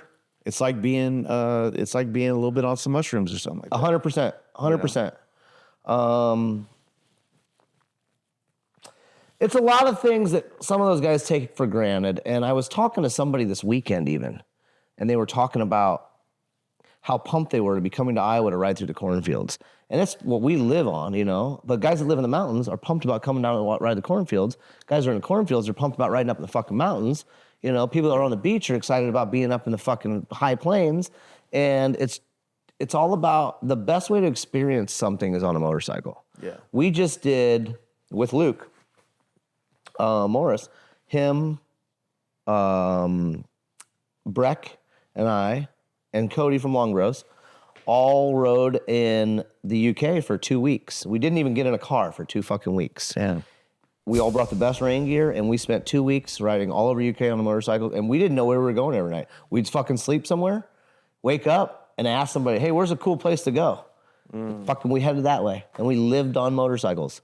And the bad part about that is you had to wear a helmet, which you probably always should wear a helmet, but if you can experience something with either just like a 3/4, where you have the wind on your face, and you can get the smells, you can get all the temperature changes and shit, that's the best way to do it. Full faces I get for safety. Yeah, you need to do that.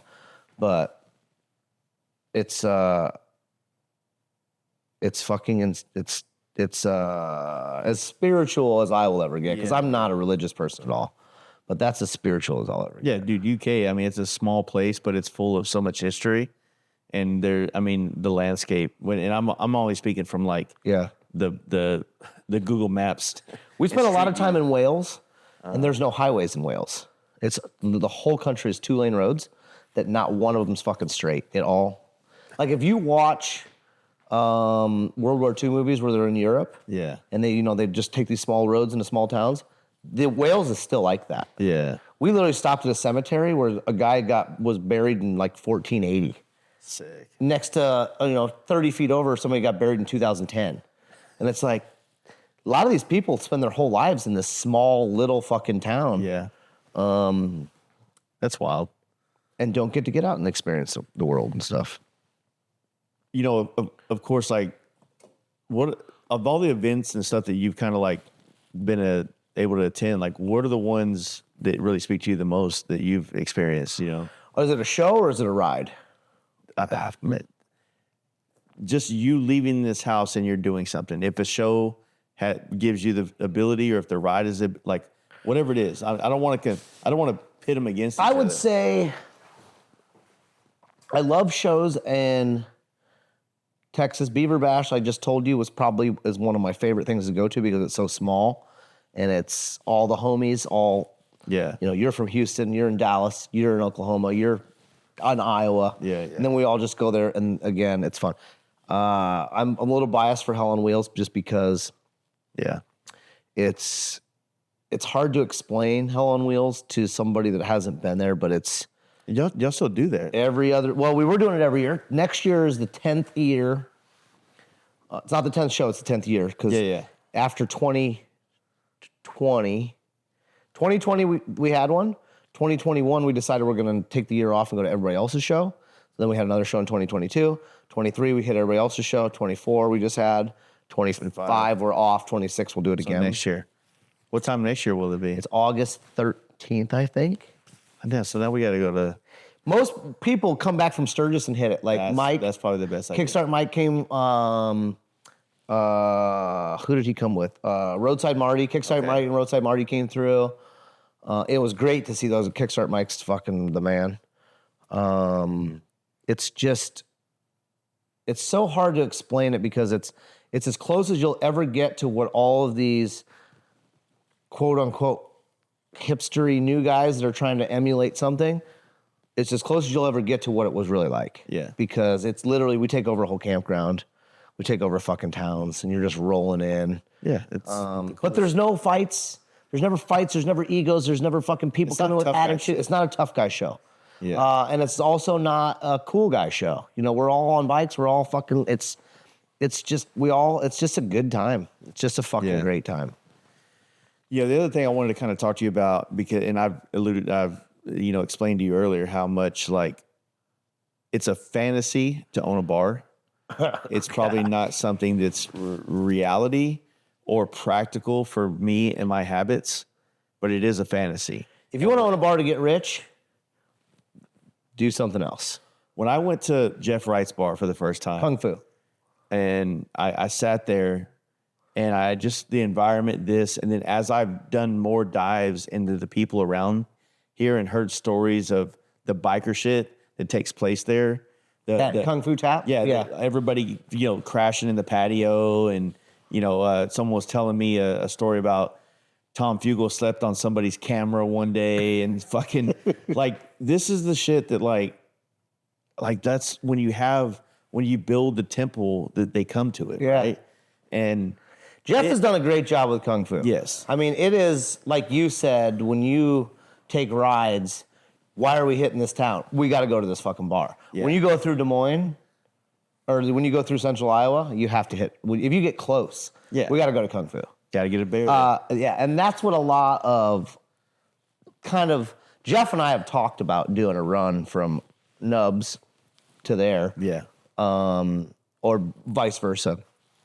But a lot of Kung Fu had a big influence. I mean, you could tell by being at both bars, they got the same kind of feel. But it had a lot of influence on this bar. And I've always wanted a small bar at capacity all the time. I got a buddy right now that just built this gigantic bar that's beautiful in Bettendorf, but you put 100 people in there, it feels dead. Yeah. You put 15 people in mine, it's like, fuck, this is where the party's at tonight, too. Let's go over here, yeah.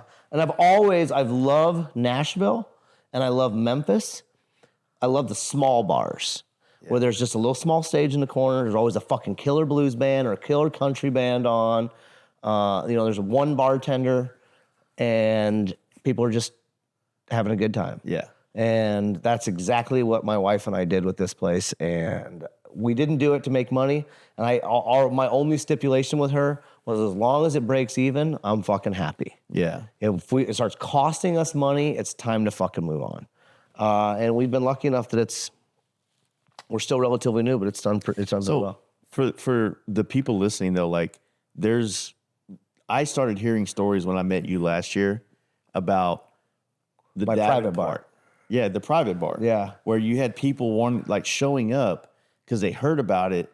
I had no idea who they were. Yeah. It's kind of like what I did. You showed me where it was. I'm like, they're just knocking on the on shop? the back door. Yeah. Well, so we would have gone out the back door of that shop. There's the staircase. Oh, okay, yeah. So there's a big parking out back. Sure. So what was it like having the private bar? You know, and like, why did you have that in the first place? Like, why did you create the private bar?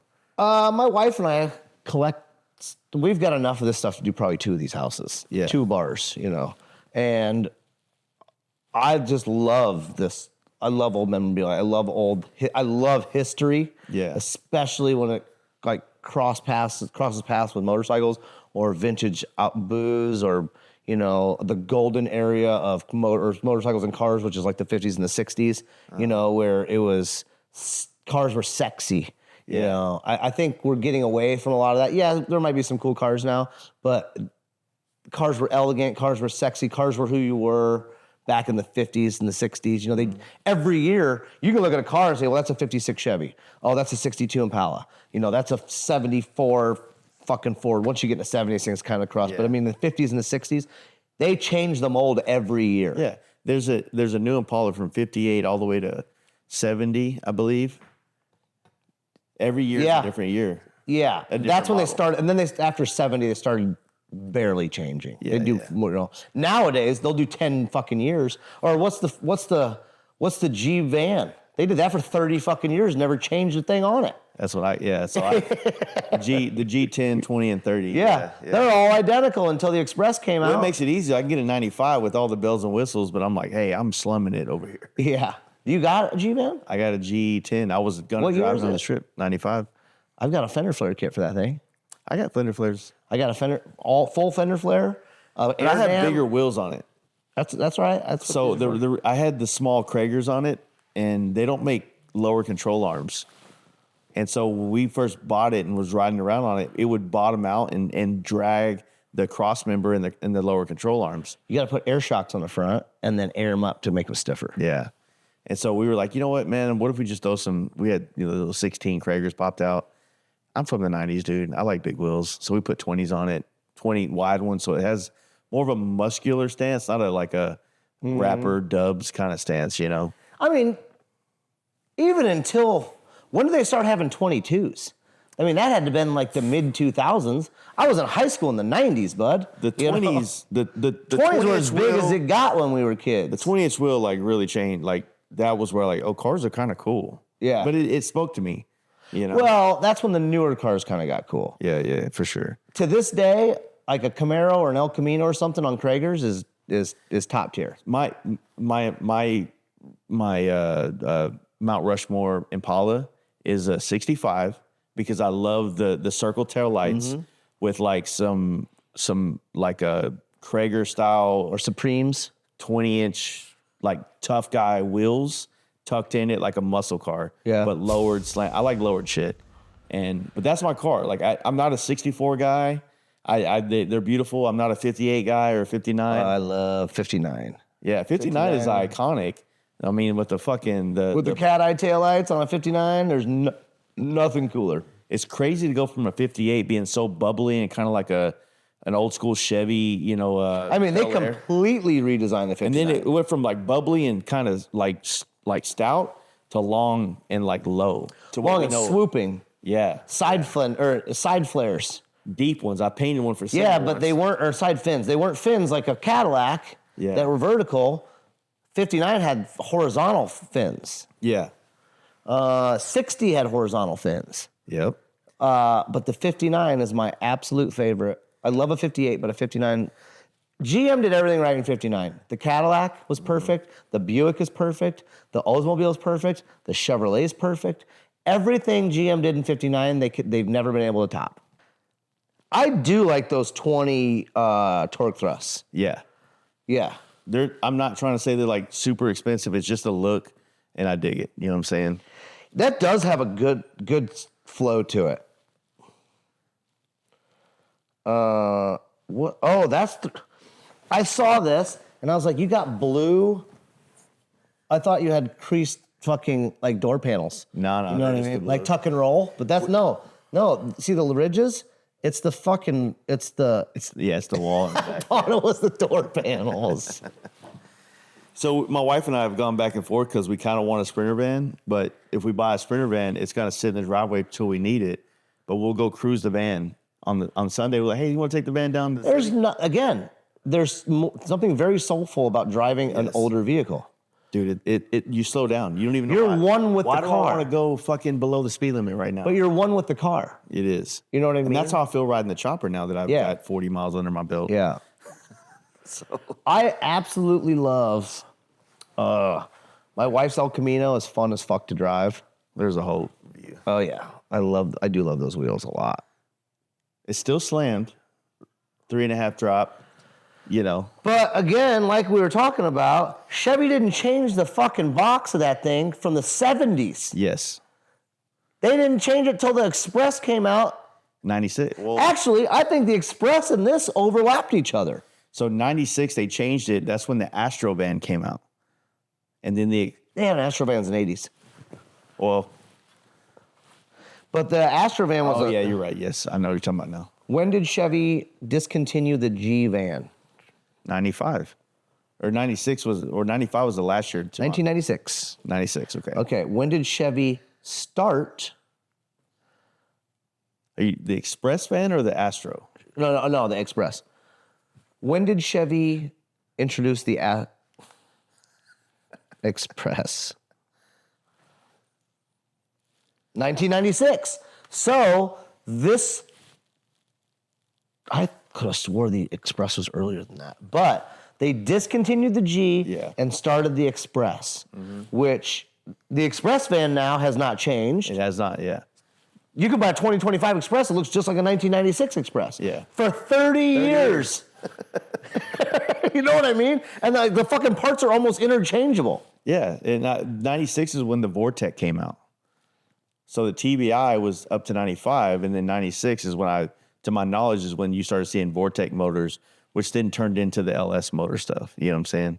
If there wasn't already a LS bottom. I'm not very versed in that world, so I could be full of shit. No one is where. I'm not very versed in the new car stuff either. So, with this whole the venture going into the bar and everything, it's like we did the drive. We left your house. We counted the bars for 2.5 miles. We hit, 22? 23 bars. 23 bars. From here to the other end of the town. In 2.3 miles. And it's just something that I've talked about so much, maybe to ad nauseum to the listeners, about like what it's like for the people that are south or in California or whatever. These Midwest towns, the bars are part of communities. 100%. 100%. This isn't, for people listening, it's not like when we get down off this hill, it's a neighborhood. It's a neighborhood for, at least 2 miles. At least 2 miles. Yeah. And there's 20 bars, 15 bars between probably here and 15 downtown. bars, yeah. Between here and downtown. And all in neighborhoods. All neighborhoods. And that's one street. Yeah. That's not jumping a street over, a street down. That's how many are on just one street, one straight roads. There's that many bars through neighborhoods. Somebody had posted something online one time that they would put England against America in a drinking contest. And somebody commented back and said, I wouldn't put England against Wisconsin because the Midwest drinks so much. Yeah. When we were over there, we're trying to rage and they're shutting the bars down at fucking 10 o'clock. Yeah, yeah. And it's like, what the fuck? We drank till 3 a.m. at home. Did this fall off? Off the clip. Oh, it's just my dirt. I go to Florida, and even Florida's a big drinking place, but like I grew up here, and then my mom moved to Florida, so I would jump back and forth, and I would go back and see my high school friends, and I'm just getting warmed up, and these motherfuckers are like, all right, time to put it to bed. And I'm like, what, motherfuckers? Yeah. We fucking party up there, dude. Yeah, there's like a lot of the places I frequent that's not north, it tends to have that kind of vibe. It's like the bar closes. I mean, even after COVID, like things, they creeped it back. A lot of places closes at 12 now. There's only a few places south that like started to remain at that 2 a.m. mark. COVID definitely put a damper in a lot of the way businesses did things. Also, I don't know if COVID really did it or if it was just when we noticed it. People don't have to go out anymore to meet people. Yeah. You can sit here in your underwear and fucking scroll through and meet and talk to women. Or if you're a woman, to men, or whatever you're into. Yeah. Back in the day, you had to go out to meet people. You had to go to this bar and see who's there. Then you had to go to that bar and see who's there. You had to go to that restaurant. You had to go to that bowling alley. You had to go out and be active. Yeah. Nowadays, people just sit on their fucking couches and they don't have a need for stuff like that. Or what if like you go to that bar down there and there's like a chick that walks in and it's like, oh, this girl's beautiful. And then you go back every day. Waiting to see if she's going to come back. See if she comes back so you can fucking... That's what you used to have to do. Yeah. Because we're old and that's how we used to have to do it. Yep.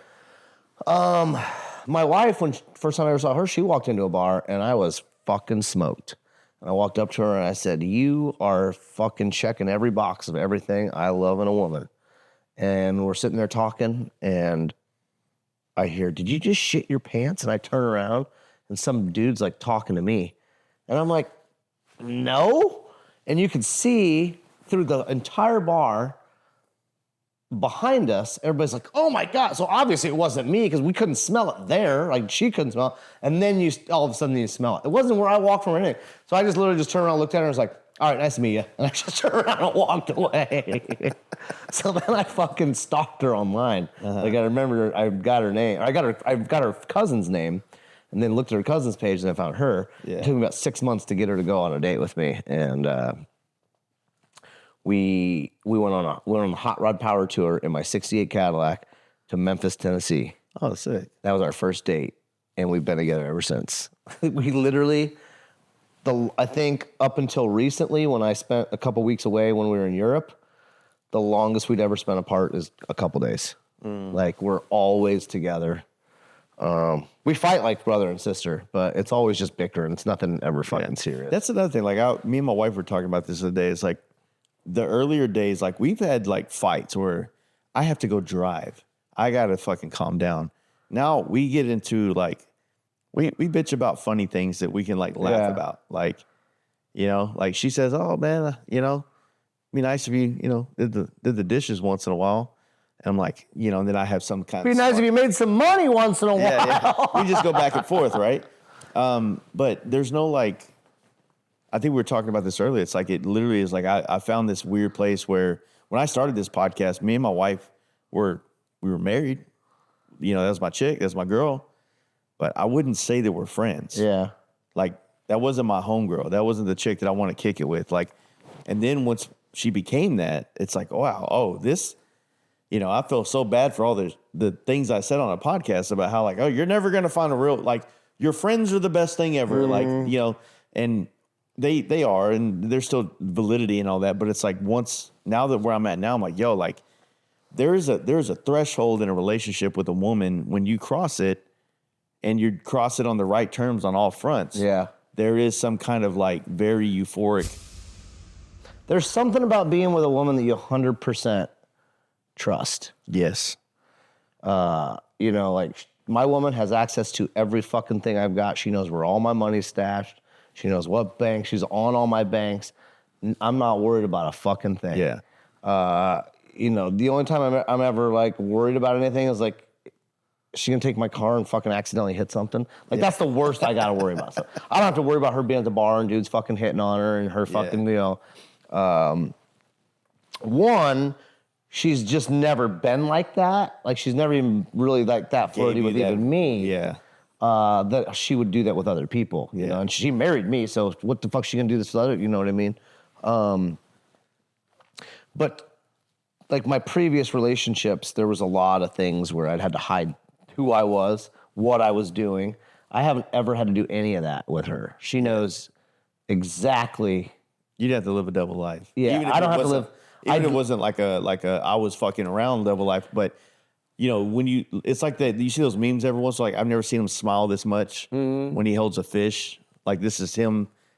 You know what I mean? It's like there's got to be a version of that, right? Well, I mean, other than vacations where she wants to go, we're into the same thing. She loves going to these bike shows. She loves fucking, for the most part, riding on bikes. Now, we're getting older and our bodies are hurting, so she doesn't want to do 500 miles on a fucking 42 knucklehead hardtail with no seat, padding on the seat.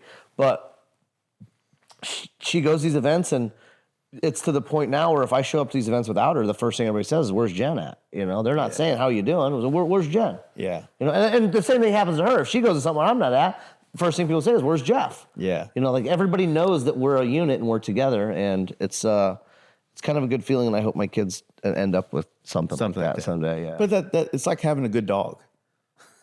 Like having a good daughter? Dog. Oh, fuck. You know, like you don't like, it's not that way at the beginning. But takes a lot of ass beatings to get that dog where they need to be. It's something you earn by attention and affection. Yeah. And consistency. Yeah. And then you next thing you got it, you know. Yes, that is comparing a woman in a relationship to a good dog. Yeah. In a good way. Not a bad way. Yeah. I'll tell you what, though, I like dogs more than most humans. Yeah. So when people get offended by stuff like that, it's like that's like one of the best compliments I can give you. Yeah. You know what I mean? Like that is pretty sick. What's in my dog? Yeah. That dog in there, he was my best friend when I had nothing. Yeah. He went everywhere with me. He couch hopped with me. He moved to Florida with me. He moved back from Florida with me. He would ride on the gas tank of my motorcycle at fucking 70 miles an hour and just sit there. I had a jet ski, and I would back the jet ski in the water. He would jump out of I tied to the dock. He would jump out of my truck, run to the end of the dock, sit on that jet ski while I parked my truck, and then I'd put his little life jacket on him, and he'd sit between my legs on this jet ski, fucking 70 miles an hour through the water, and he would. You know, he wouldn't sit. He'd keep his legs, but he was over the fucking waves. He would fucking spring himself to where he was holding, and he loved it. I never had him on a leash. He'd go to the bar with me and sit under the bar stool. Everybody knew him. He went through a lot of hard things. He never left. He slept in my room every night until the night my daughter came home, and then he slept next to her for the rest of his life. Oh, he would sleep next to her bed for the rest of his life. A lot of videos I've got of her being young. Like I bought her a little electric 4-wheeler, and we lived in town then. I got this video where she's like a block down the road, and that dog is just sniffing everything around her. She'll get ahead, and he'll notice she's ahead, and he'll follow her. He would stay right with her. I would get up in the morning, and we lived in a neighborhood. I'd get up in the morning. I'd open the front door. He'd run outside. Take a shit, take a piss. I'd go upstairs, shower, come back in. He'd be standing on the front door, ready to come back in. Yeah. Never left the yard. The only time he ever left the yard is when people would come by and think he was a stray and pick him up, take him to fucking Humane Society. So they'd call me and say, "Hey, your dog's back up here." I have to go up there and get the dog. Damn. But that right there was probably tied with losing my best friend Graham, my grandfather, or my mother. Those are the 4 hardest hits I've ever taken. Was that fucking dog. And I knew I didn't want to get him cremated. I knew I wanted to see him again. Everybody thought it was weird to have him freeze-dried. But Oliver had his dog freeze-dried. That's how I saw it. Yeah. So I was down at his tattoo shop, 5 years ago or so. And I collect weird taxidermy, too. Some in my office there. And I was like, what's up with the dog? Like, I'll get a fucking stuffed dog. He's like, no, I can't remember what his dog's name was. I said, what are you talking about? He says, oh, I had her freeze dried. So does that look like her? Because most taxidermy doesn't look like the animal. They skin it. He's like, no, it looks just like her. So I started looking into it, and I found a guy, and he told me, like, when he dies, this is what you got to do. And, the day I put him down, Jen knew not to be around the house. The kids were all gone. I took just me and him over there. Like, I had to do it myself. Took him over there, put him down, fucking lost it, brought him home, had to put him in a fucking freezer. I had to freeze him solid. And that was tough. It's like, what if he's still alive? And I'm just going to freeze him to death right now? Yeah. I mean, he was gone, but put him in a bag, froze him, took him to the freeze dryer guy, and he had him for like 8 months. Well, he called me right before Cycle Showcase in St. Louis. Okay. So I drove down for Cycle Showcase, picked him up, and I stayed at this shitty hotel. Like, it was a seedy fucking hotel. And, I'm sure some of these people brought some really weird things into the hotel. I'm walking in there with a stuffed dog, and I'm thinking, oh, my God, what are they fucking thinking, But I got him in the hotel room, and I just laid on the bed with him, and just fucking looked at him and just... It's not weird. I get to see him for the rest of my life. And when I die, I want that dog's going to be buried with me. That's cool. Like, that dog saved my life more times than one, just by being a present fucking dog that was always with me. They say, like, therapy is about, it's not about somebody having answers for you, it's about somebody listening. Present, yeah. And so a dog can be a lot for somebody simply by being there, present. Like that dog was happy every fucking time I came home. He would go to work with me. He'd sit on the front seat of my truck. Like, that dog would, I'm telling you, I'd go to the grocery store. He would walk right with me. The dog fucking never left my side. What breed? He's an English Bulldog. Okay. And then you get maybe 9-10 years out of them fucking. That dog was almost 14 years old when he died. And the vet, the reason I had to put him down is not because his body shut down, but because his brain, so he's started getting dementia. So he would, like, just sit there and piss on himself. And I'd have to give him a bath, and I'd buy him a new bed, and the next morning I wake up, he'd piss all over himself. But the vet would be like, man, this dog's really healthy. What do you feed us? I feed him table scraps. Oh, you can't do that. I said, you tell me it's one of the healthiest fucking dogs you've ever seen, and I'm just... It's how Granddad did it? Yeah. It's how Dad did it. I said, that dog is going to eat steak for the rest of his fucking life. Yeah. All that shit you put in that dog food... Yeah. And they always say, like, it's human grade. I'm like, well, this is human. Yeah, this is human grade, so why would I do less grade? Yeah. So our dogs now, they know if we're eating it, they're eating it. Yeah. I mean, my wife was not a big fan of that dog simply because he stunk. He was a fucking shedder. And I already had him when we got together.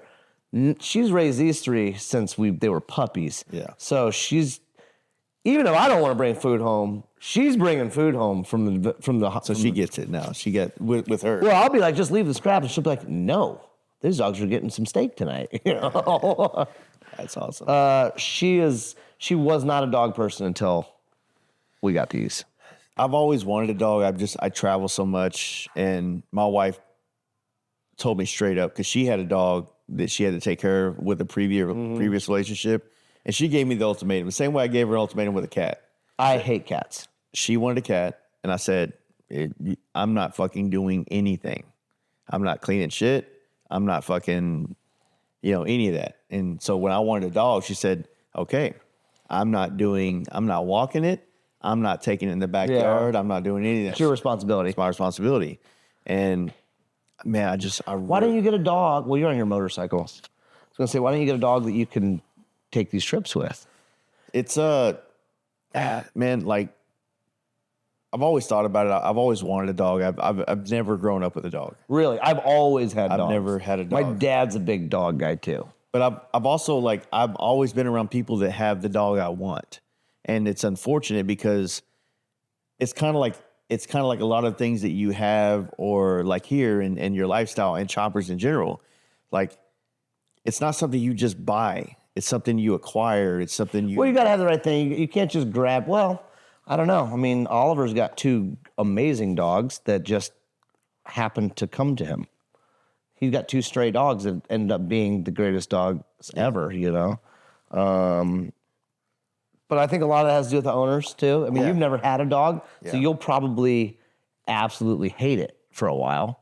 But it'll end up being something where you're like, I can't live without this thing. There's probably gonna be a time in my life. I mean, I still travel too much. I'm just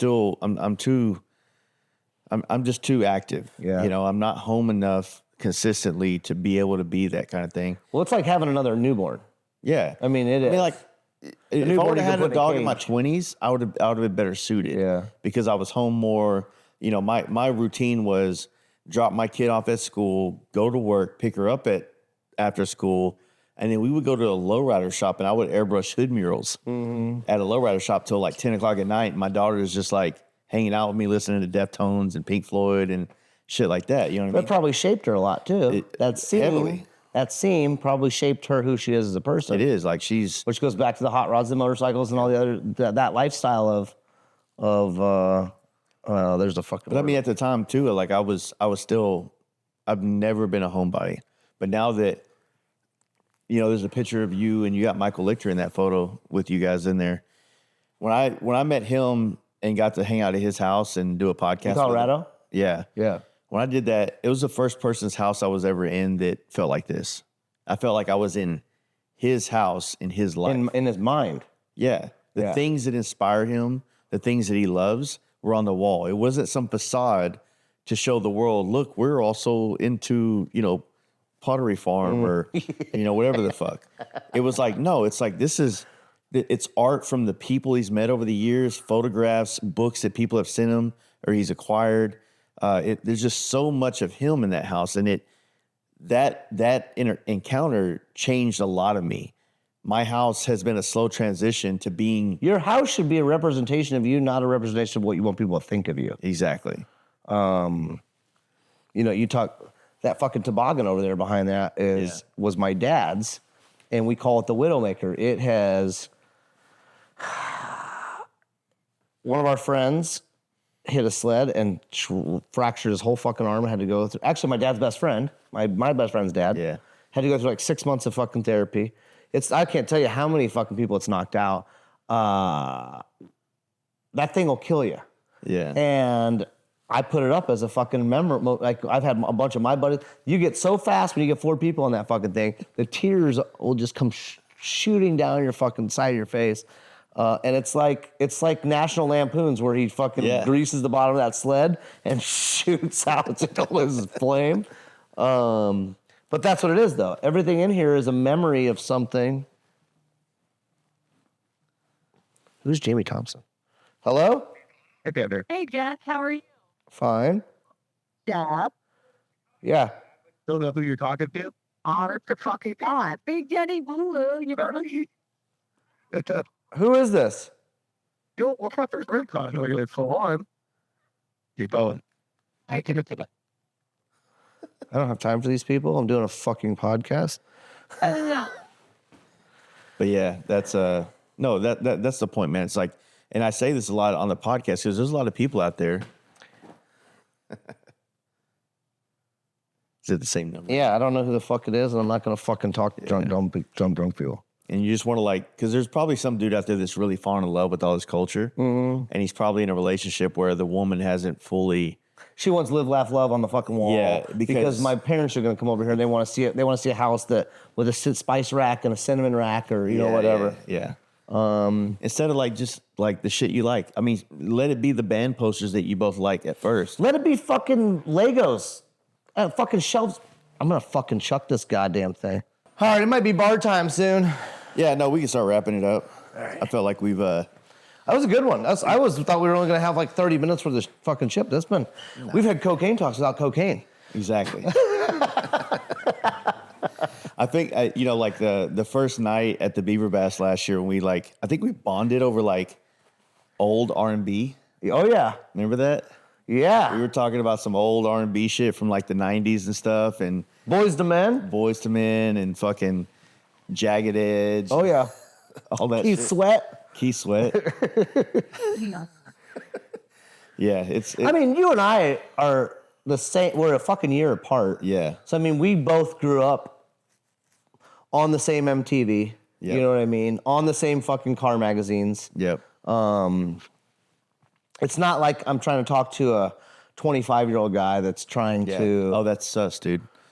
Yeah. Some shit where- Well, and that they, the stuff that was new for us, like fucking Dr. Dre's The Chronic, Yeah. is classic for him to listen to, Yeah. So he's experiencing it a different way. That'd be like me talking to my dad about Leonard Skinner's, because the way I perceive it as classic music, he had it in real time. Yeah.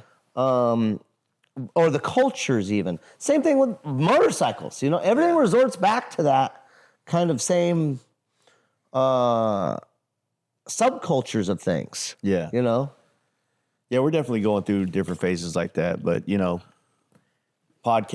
YouTube videos, I think TikTok is making grunge era 90s popular again amongst younger people. Like they're now discovering it. Yeah, they're discovering Limp Bizkit and Deftones and fucking, Korn and, shit like Please that. don't say it. Please don't say it. It's happening. I hate Kurt Cobain. I love Alice. I think it's more new metal shit. Oh, you mean Sorry, I like said 2000s. grunge. I think it's more new metal. Like Linkin Park. Yeah, I think grunge. So got bands like Deftones is like on that cusp of they could be considered grunge, but they can also. But they're the front runners of like Limp Bizkit and And if you think about Rage Against the Machine, they're technically in the grunge era. they were grunge era, but they were more of a new metal sound. Exactly. Yeah. So I think so you get into that kind of a mix of things where my 15-year-old son, it knows what a Deftones is, or what Deftones are, and is getting into all that shit. My daughter just grew up around this shit. Yeah. I always tell people me and my daughter grew up together. It's true though. Yeah. I had her when I was 19 years old, and yeah. Makes you grow up real fucking fast though. Yeah, I mean that's what I said. I told you I didn't drink till I was 30. Which is very commendable for you. I mean, having a kid will either fucking make you a piece of shit or solidify you're a good dude. I mean, the fact that you had a kid at 19 and decided not to party until she was 10, I just wanted to, and I was growing and becoming an airbrush guy and a custom painter, and you had your priorities in a different place. I just wanted to be good. I didn't want to be broke. You know what I mean? Didn't want to be broke. That's what I need to fucking put on my license plates. Yeah. I just didn't want to be broke. Yeah, and you know what? There's little wins. I tell people all the time. I've explained this to my son. I was like, success is different for everybody, man. 100%. You could associate success with the house on the hill or whatever car you want and these material things. But to me, it's freedom. Freedom. I told you that about the money thing. It doesn't matter about how much money you got. I'm a fucking chaser of the freedom of what money will allow me to have. Yeah.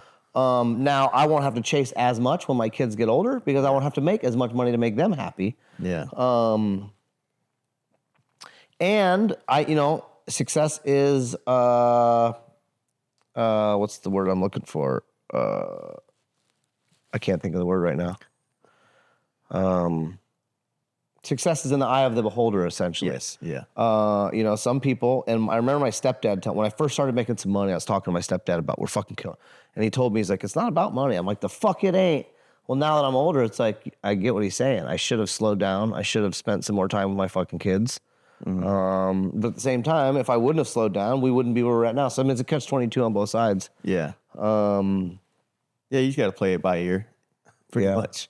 I mean, now your kids are at an age where you can really be much more, you can be around, but you can also provide them. Now we can be more friends. Yes. You can't do it when they're younger. You can't be their fucking friends. Yeah.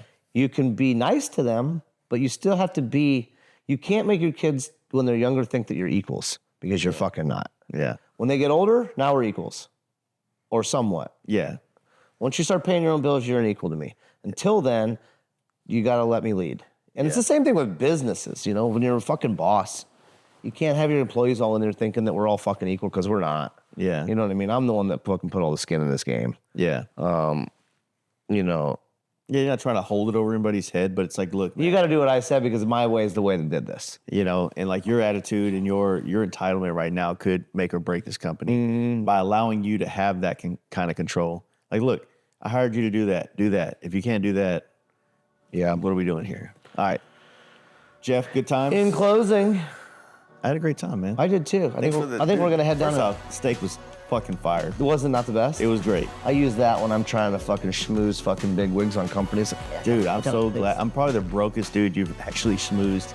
Oh no, no, you're not. You got a lot. You're rich in many ways. The bar, I mean the restaurant, the friendship you have with I forget his name. Jeremy. And what was the bar's name again? Or the restaurant? Duck sorry. City. Duck City Bistro in Davenport. First off, amazing steak. Perfect. It really was perfect. What I love about it is I've been eating there for 25 years. It tastes the same today as it did 25 years ago. And for my audience, they know I like A1 sauce. I didn't even ask for it. No need for it. Didn't need it. I didn't think they have A1 in that restaurant. I mean, it's a 5-star restaurant in Davenport, Iowa. Yeah. The sauce, the potatoes, what was risotto cheese? Yeah, that was fire. It's all together is perfect. Yeah. And now we're gonna go slang some shots and sing some karaoke at Nubs Bar Microwave in Davenport, Iowa. All right, man, let's go. All right, let's roll, baby. All right. Good one.